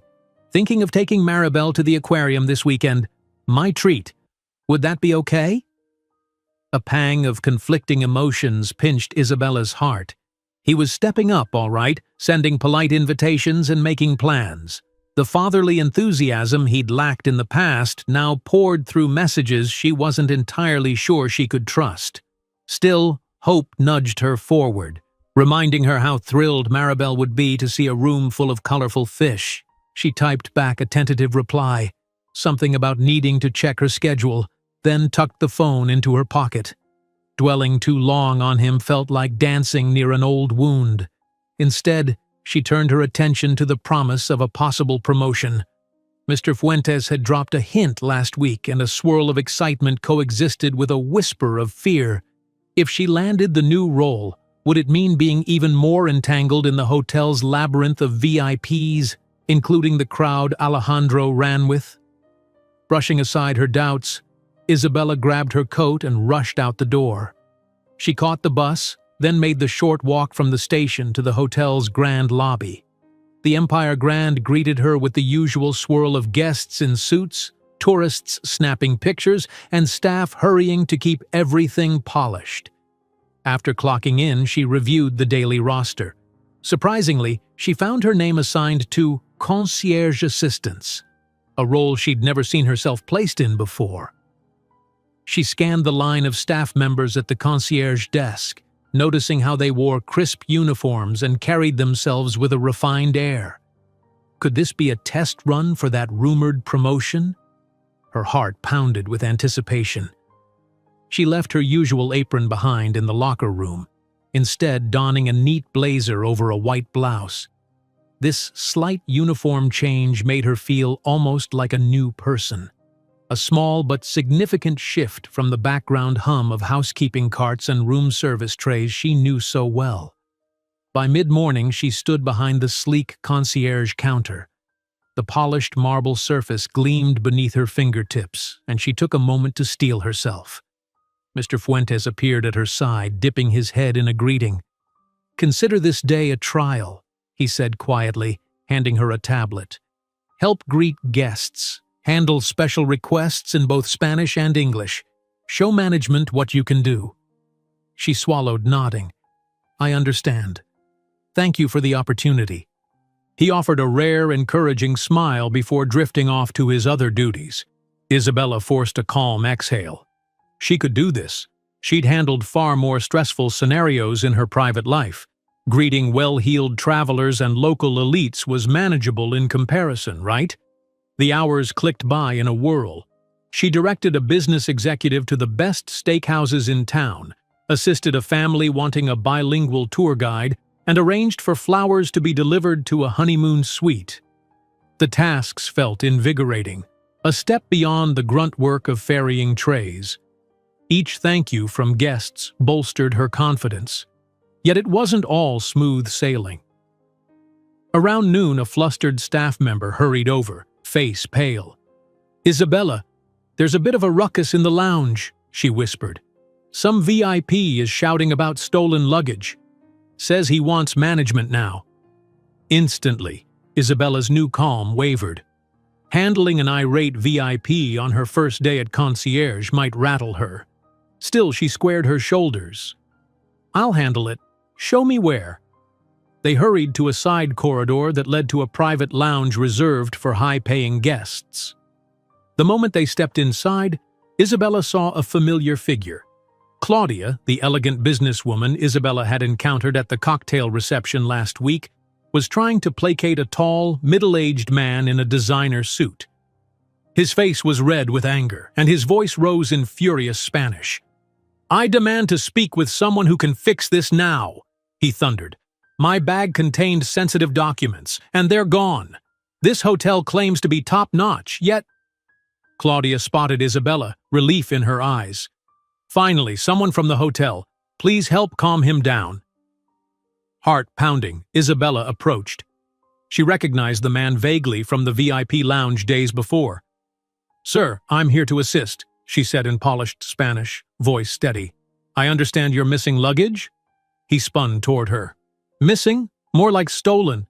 It's been 2 hours since I asked for the manager. No results." She opened her tablet. "I'm very sorry for the inconvenience. If you'll give me the details, I'll coordinate with our security and housekeeping staff immediately." His eyes blazed, but he seemed slightly mollified by her calm approach. He recounted how he'd left a suitcase with the bellhop, only to find it missing from his suite later. "And do you know what's in that bag?" he hissed. "Confidential contracts worth millions. If they're compromised, the blame falls on this hotel," Claudia interjected, placing a hand on his arm. "We'll resolve it, Ernesto. Let's allow her to do her job." Isabella noticed that name, Ernesto, another piece of the puzzle linking these business associates who orbited Alejandro. She forced her thoughts back to the present. "Let me contact the bellhop manager. Meanwhile, can you recall any staff who handled your luggage besides the initial check-in?" He tapped his foot impatiently. "It was a young man, black hair. Someone called him Luis, maybe. Then later, another staffer said they'd bring it up, but it never arrived." "Understood, sir. I'll handle it right away." Isabella bowed her head respectfully, stepping aside to dial hotel security. She provided them the details, gave them Ernesto's suite number, and asked for an immediate bag search. Within minutes, the security team promised to scan footage and dispatch staff to check unclaimed baggage in storage areas. While she waited for a response, Claudia sidled up, gaze flicking from Ernesto, who was pacing, to Isabella. "Thank you," she murmured. "He's an important partner of ours. If this fiasco isn't resolved, it'll cause major problems." Isabella merely nodded, scanning the lounge's environment. A pang of déjà vu hit her, recalling how she'd smoothed over crises for VIPs before. Quietly, invisibly, she spotted a small tear in Claudia's silk blouse near the cuff, as though it had been snagged. Curiosity sparked, but she kept her mouth shut. At last, her phone buzzed. The head of security had found Ernesto's luggage in a corner of the basement storage, apparently mislabeled. "It's intact, according to our check. We'll deliver it upstairs now," the guard reported. Relief spooled through Isabella. She turned to Ernesto. "They've located your bag, unopened. It seems there was a labeling error. It'll be brought to your suite immediately. I'll personally verify it arrives safely." Ernesto's fiery posture eased. He huffed, but some of the anger bled out. "I should have expected better from a hotel of this caliber," he muttered. Yet he no longer seemed poised to explode. With a terse nod, he thanked Isabella, then stalked out, presumably heading to confirm his bag's condition. Claudia exhaled. "Well done," she said, relief in her voice. "We almost had a real scene here." Isabella offered a professional smile. "I'm glad it's resolved." She glanced at Claudia's frayed cuff. "It looks like your sleeve got caught on something, though." Claudia followed her gaze, frowning at the small tear. "Oh, this? Yes. Ernesto nearly yanked me aside in his rage. I guess I snagged on a table or something." She gave a dismissive wave. "But it's fine. Thank you for your help. You saved us from a bigger meltdown." With that, Claudia walked off in Ernesto's wake, leaving Isabella to breathe in the aftermath. The confrontation had tested her calm, but she'd managed. More importantly, she'd shown she could handle high-pressure VIP crises, a skill that might impress management. Returning to the concierge desk, she found Mr. Fuentes waiting, arms crossed thoughtfully. "I heard you handled a luggage incident?" he asked. She nodded, summarizing the fiasco. He gave a curt nod of approval. "Good work." The guest seemed appeased. A flicker of satisfaction warmed her. She spent the rest of the day responding to typical requests: reservations for dinner, directions to local attractions. Despite the earlier tension, she fell into a confident rhythm, feeling for the first time she truly belonged at that polished marble counter. Around 5 p.m., her phone buzzed with a message from Alejandro. "Claudia told me Ernesto nearly caused a riot. Heard you saved the day. Congrats, Isa." She stiffened, scanning the text. So Claudia was already giving updates to him. The entanglement of their lives unsettled her. Did all these business associates revolve around each other? A swirl of suspicion flickered. The missing luggage, Ernesto's fury, a torn sleeve on Claudia's blouse. Could there be more going on behind the scenes?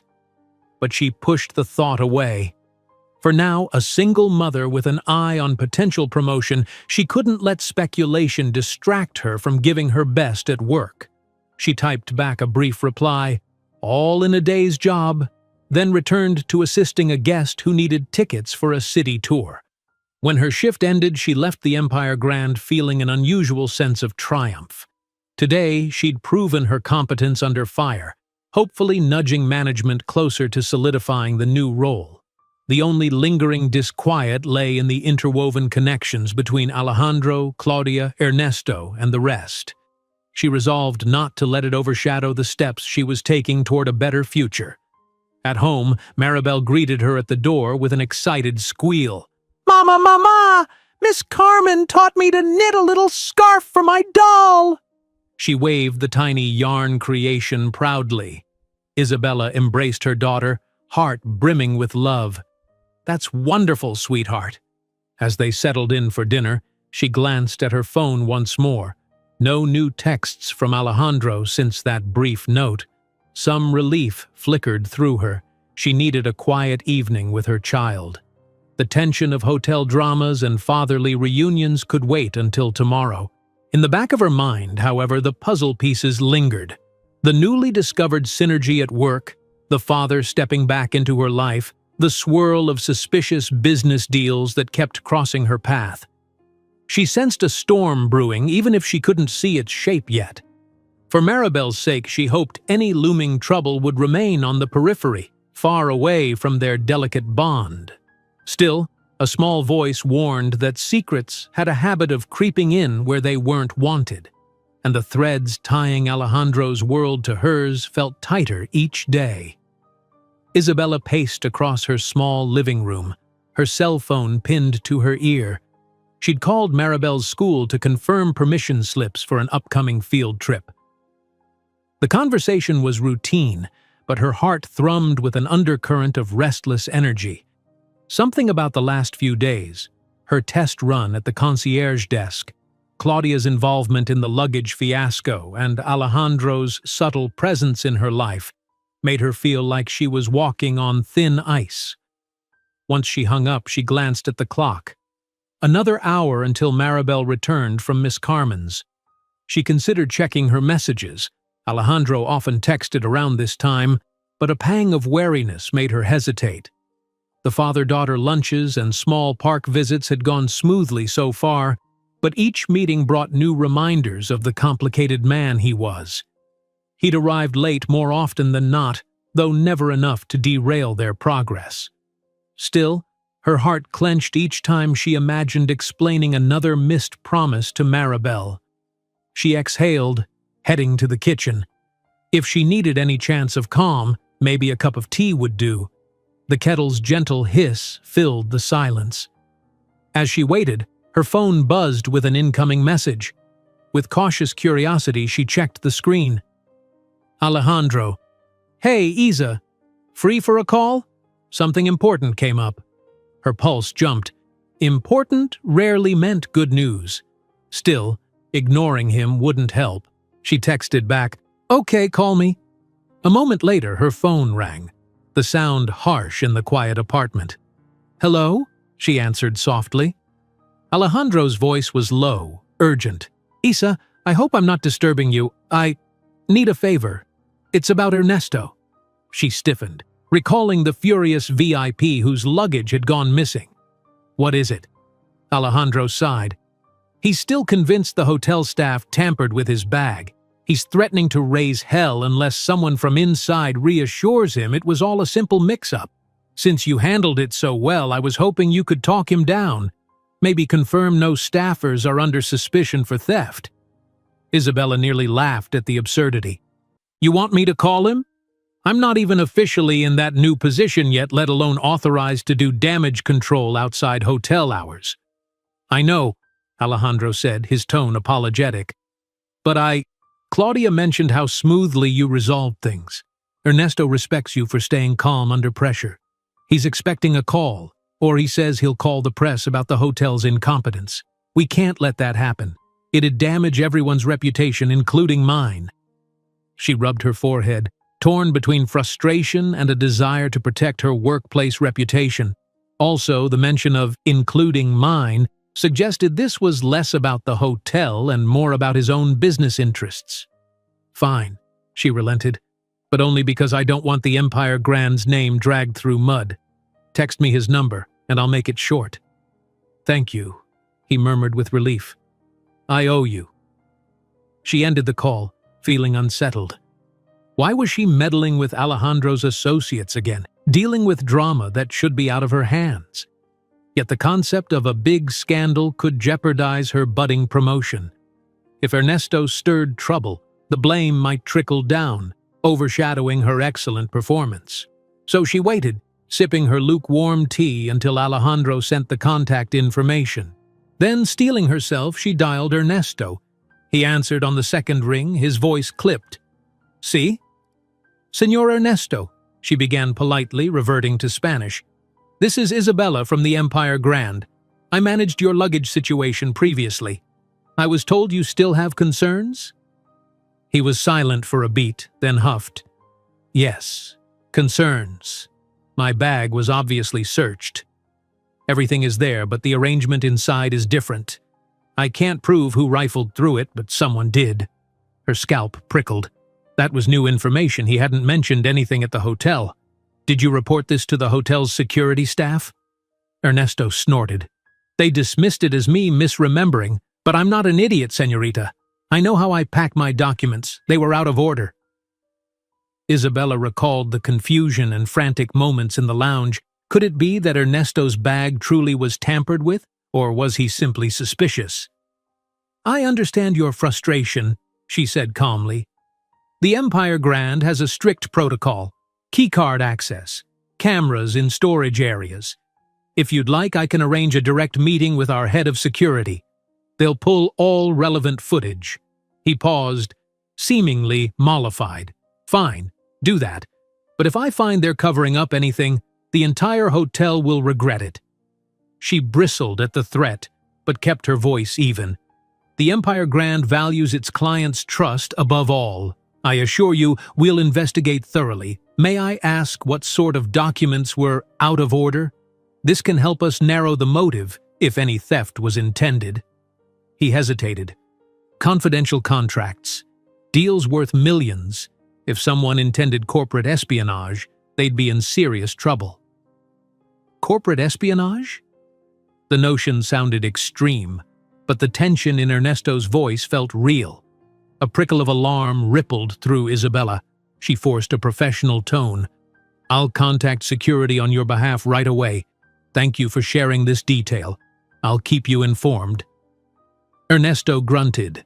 "All right. And Isabella, don't let your hotel brush me off. If I sense any more incompetence, I'll drag your manager into a full-blown scandal." "Understood," she said, letting out a steadying breath. "Have a good day." Once the call ended, she leaned against the kitchen counter, her tea forgotten. A swirl of thoughts spun in her head.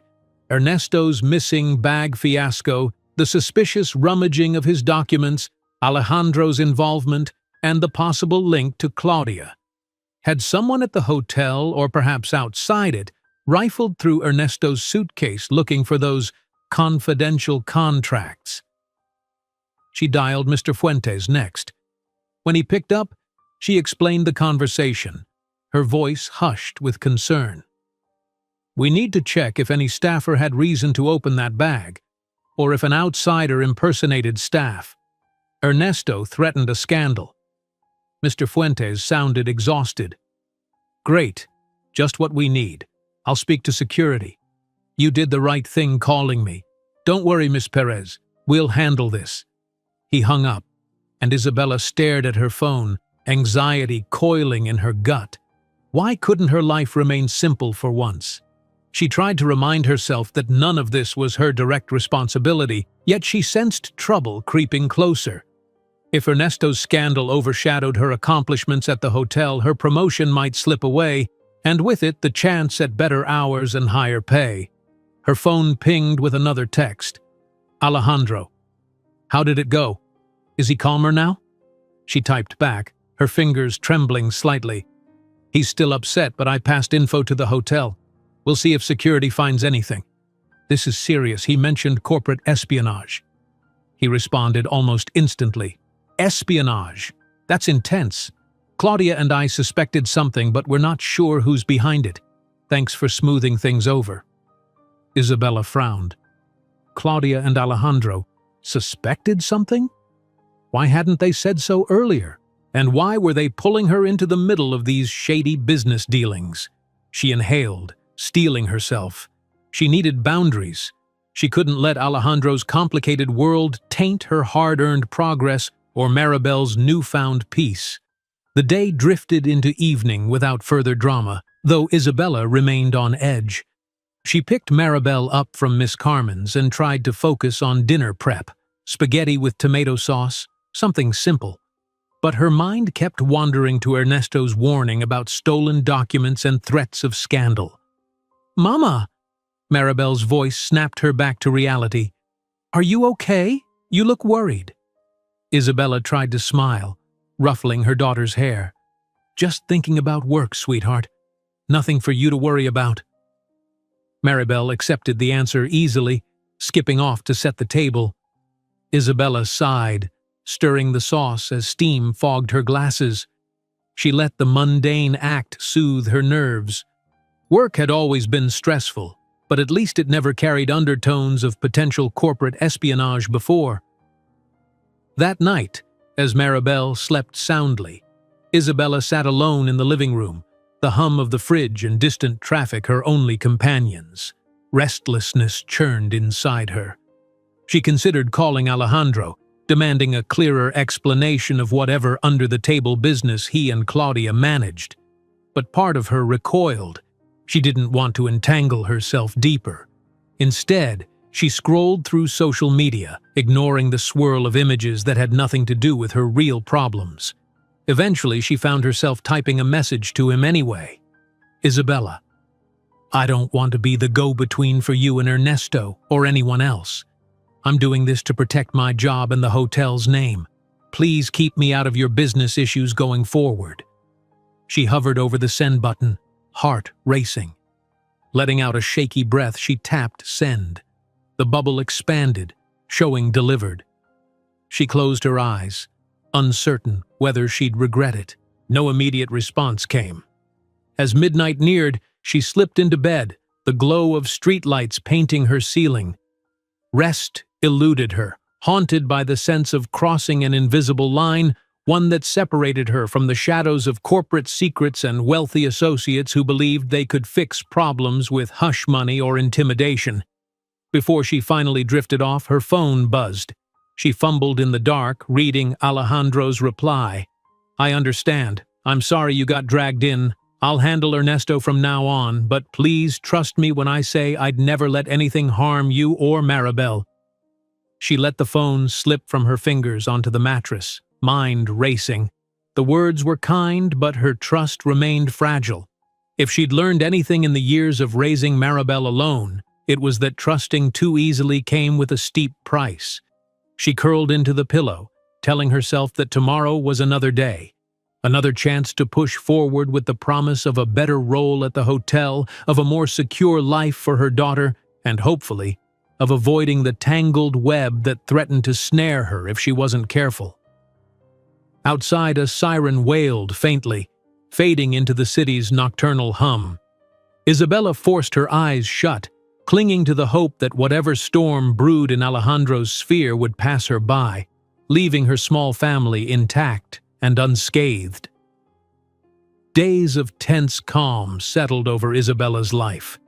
Between Maribel's school routine, her trial period at the concierge desk, and Alejandro's delicate fatherly visits, she teetered on a tightrope. The undercurrent of potential scandal, swirling around Ernesto's complaint and the hint of stolen corporate secrets, lay half-buried under day-to-day tasks.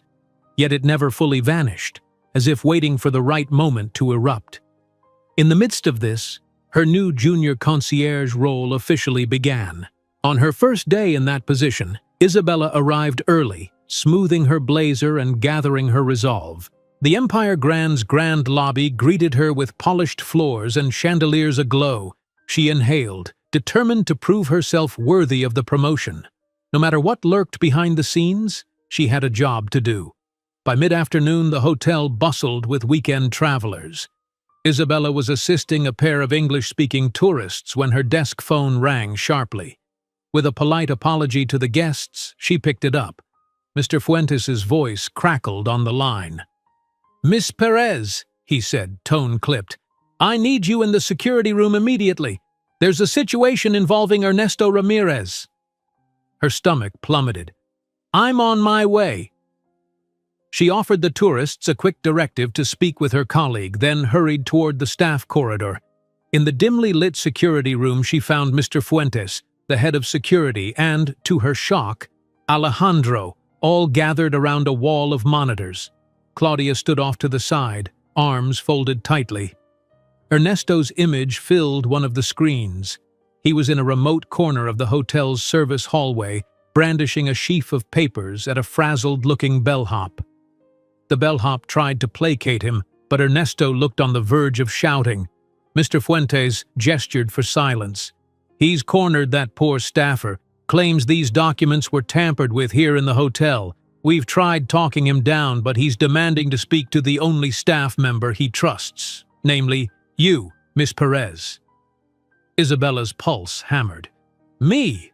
Why would he—" "He's fixated," the security chief muttered. "Says you're the only one who took him seriously. If we don't calm him, he vows to call the press immediately." Before Isabella could respond, Alejandro stepped closer, voice urgent. "Isa, I'm sorry. I had no idea he'd drag you into this again. But he's blocking the service hallway and the staff can't get through. Can you speak with him? Convince him to at least move to a private lounge?" She glanced between Alejandro, Claudia's tense expression, and Mr. Fuentes' pleading eyes.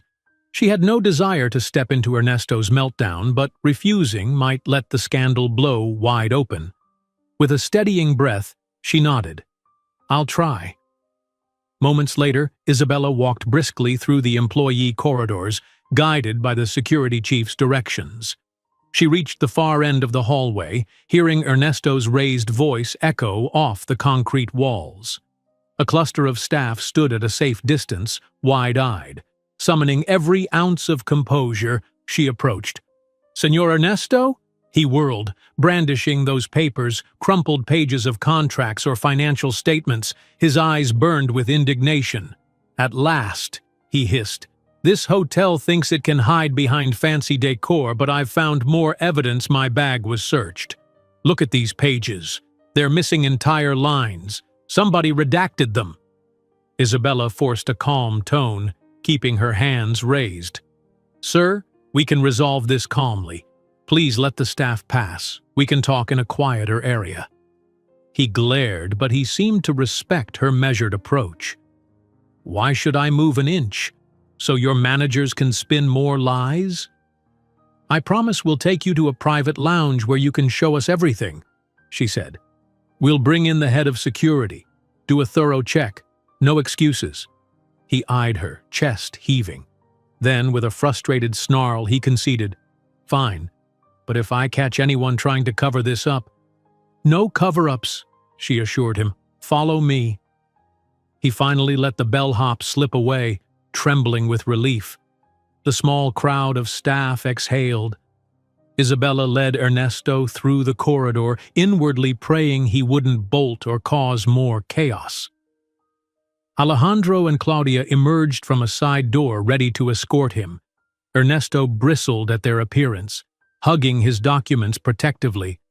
In a plush private lounge, Mr. Fuentes and the security chief arrived, plus 2 hotel administrators. Isabella stood at Ernesto's side, determined to keep him calm as they began the confrontation. The tension felt thick enough to slice with a knife. Ernesto laid out his complaint: the suspicious rummaging of his bag, the out-of-order documents, the newly discovered redactions on certain pages that indicated tampering or a missing contract segment. These omissions could cost me millions if leaked, he snarled.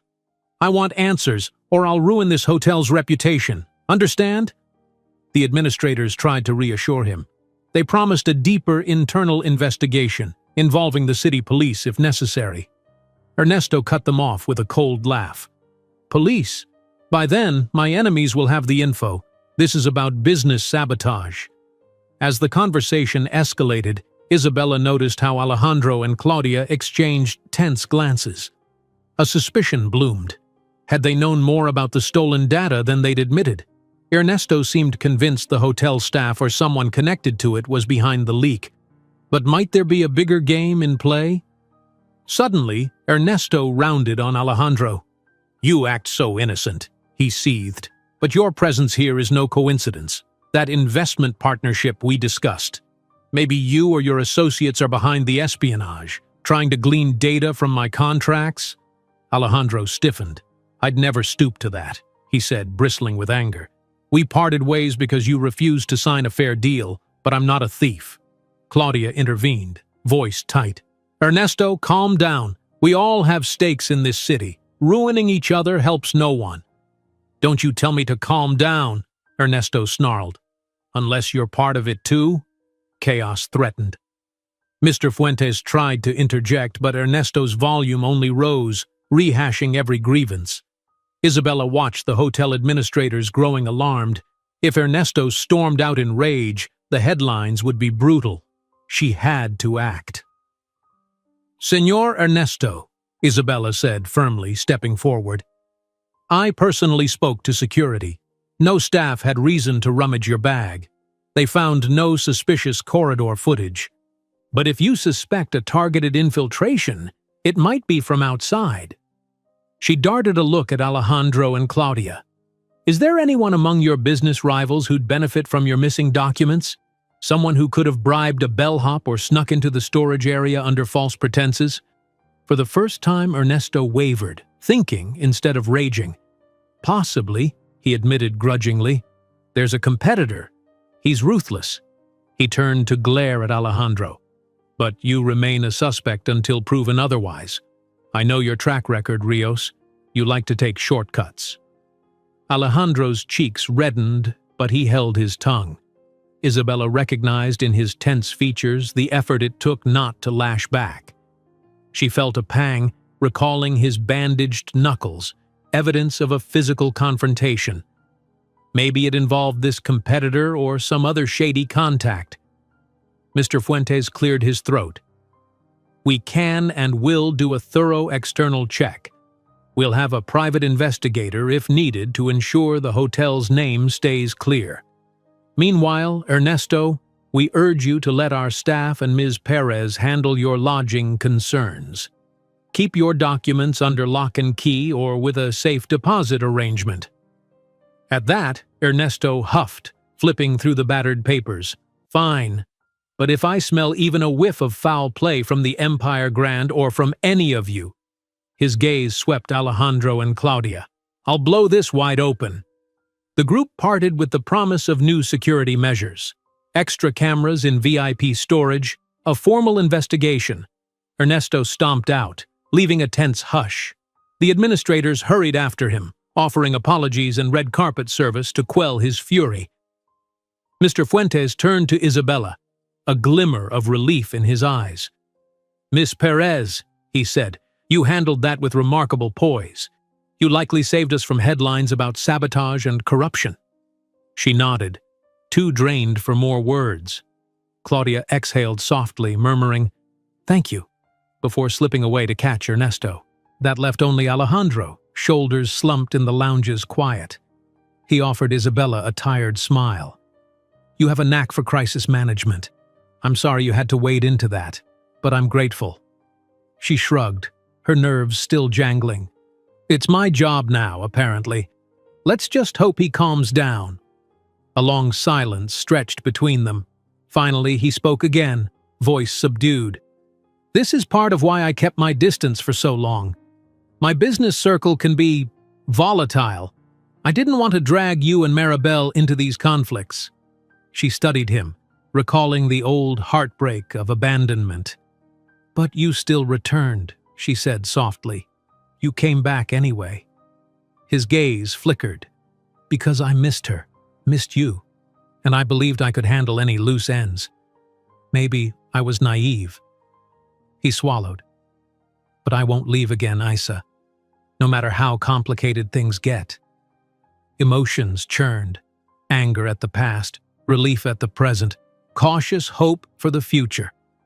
She pressed her lips together, deciding not to dwell on old wounds. "If you mean it, then prove it. Keep yourself out of shady deals. Keep Maribel safe. That's all I ask." He nodded, voice cracking a bit. "I will." They walked out together, returning to the main hallway. Outside the lounge, Mr. Fuentes gave Isabella a nod, discreetly mouthing "good job" before hurrying off. She exhaled, a measure of pride settling in. Even with Ernesto's meltdown, she'd maintained calm, a testament to her new role. Alejandro turned to her. "We've both had enough excitement today. Could I see Maribel tonight? If it's too much, I understand." She hesitated, but the memory of her daughter's happy face during each fatherly visit swayed her. "All right," she agreed softly. "Come by for dinner. No drama, though." "No drama," he promised, gently squeezing her hand. The touch reminded her of the closeness they'd once shared. She let him linger, heart pounding at the warmth, then gently pulled away. When she finished her shift, she headed home. Maribel's eyes lit up when she heard Papa would visit. Isabella, while chopping vegetables for soup, felt a tingle of anticipation. Tonight, they might simply share a meal. No suspicious business calls, no meltdown in a side corridor. Sure enough, Alejandro arrived on time, bringing pastries for dessert. The three of them sat around the rickety kitchen table, the soft glow of a single lamp warming the space. As Maribel recounted her day at school, animatedly waving her arms, Alejandro watched with a tender, near-disbelieving smile. Isabella saw how he hung on every word, determined to be present. After tucking Maribel into bed, he lingered, helping clean up. They worked side by side, passing dishes and wiping down surfaces with an easy rhythm. At one point, Isabella brushed against him by accident. He looked down, a hint of longing in his gaze. Her heart fluttered, but she reminded herself not to rush. The scars of the past demanded careful healing. Still, when he slipped on his jacket, she felt a small pang at the idea of him leaving. He noticed her hesitation and paused by the door. "I meant what I said about staying," he murmured. "For Maribel. For you, if you'll let me." She swallowed, pushing back tears she didn't fully understand. "I'm trying to believe you," she whispered, "one step at a time." He nodded, leaning in just enough to press a gentle kiss on her cheek. "Good night, Isa." As the door closed behind him, Isabella leaned against the wall, heart thrumming with a chaotic mix of relief, affection, and uncertainty. In the corridor's dim light, it struck her how far they'd come, from that first jarring reunion in the presidential suite, through tense lunches, crises in the hotel, and secrets unspooled. Now, a fragile but undeniable bond tied father, mother, and child together, refusing to let go. In the days that followed, hotel security found no direct evidence of staff tampering. Rumors suggested an outside rival might have bribed someone, but the scandal never fully ignited. Ernesto, placated by the hotel's thorough handling, and likely by hidden negotiations with Alejandro and Claudia, eventually flew out without further incident. The Empire Grand's reputation remained intact, and Isabella's new junior concierge status held firm, recognized by all as well-earned. Maribel gleefully resumed planning her aquarium outing. Papa had promised to take her that weekend, along with Mama, if she wished to join. Isabella hovered between excitement for her daughter and a cautious optimism that maybe, just maybe, they could form a real family, despite the rocky path that had brought them here. If you enjoyed this story, don't miss the next one. Just click on the screen.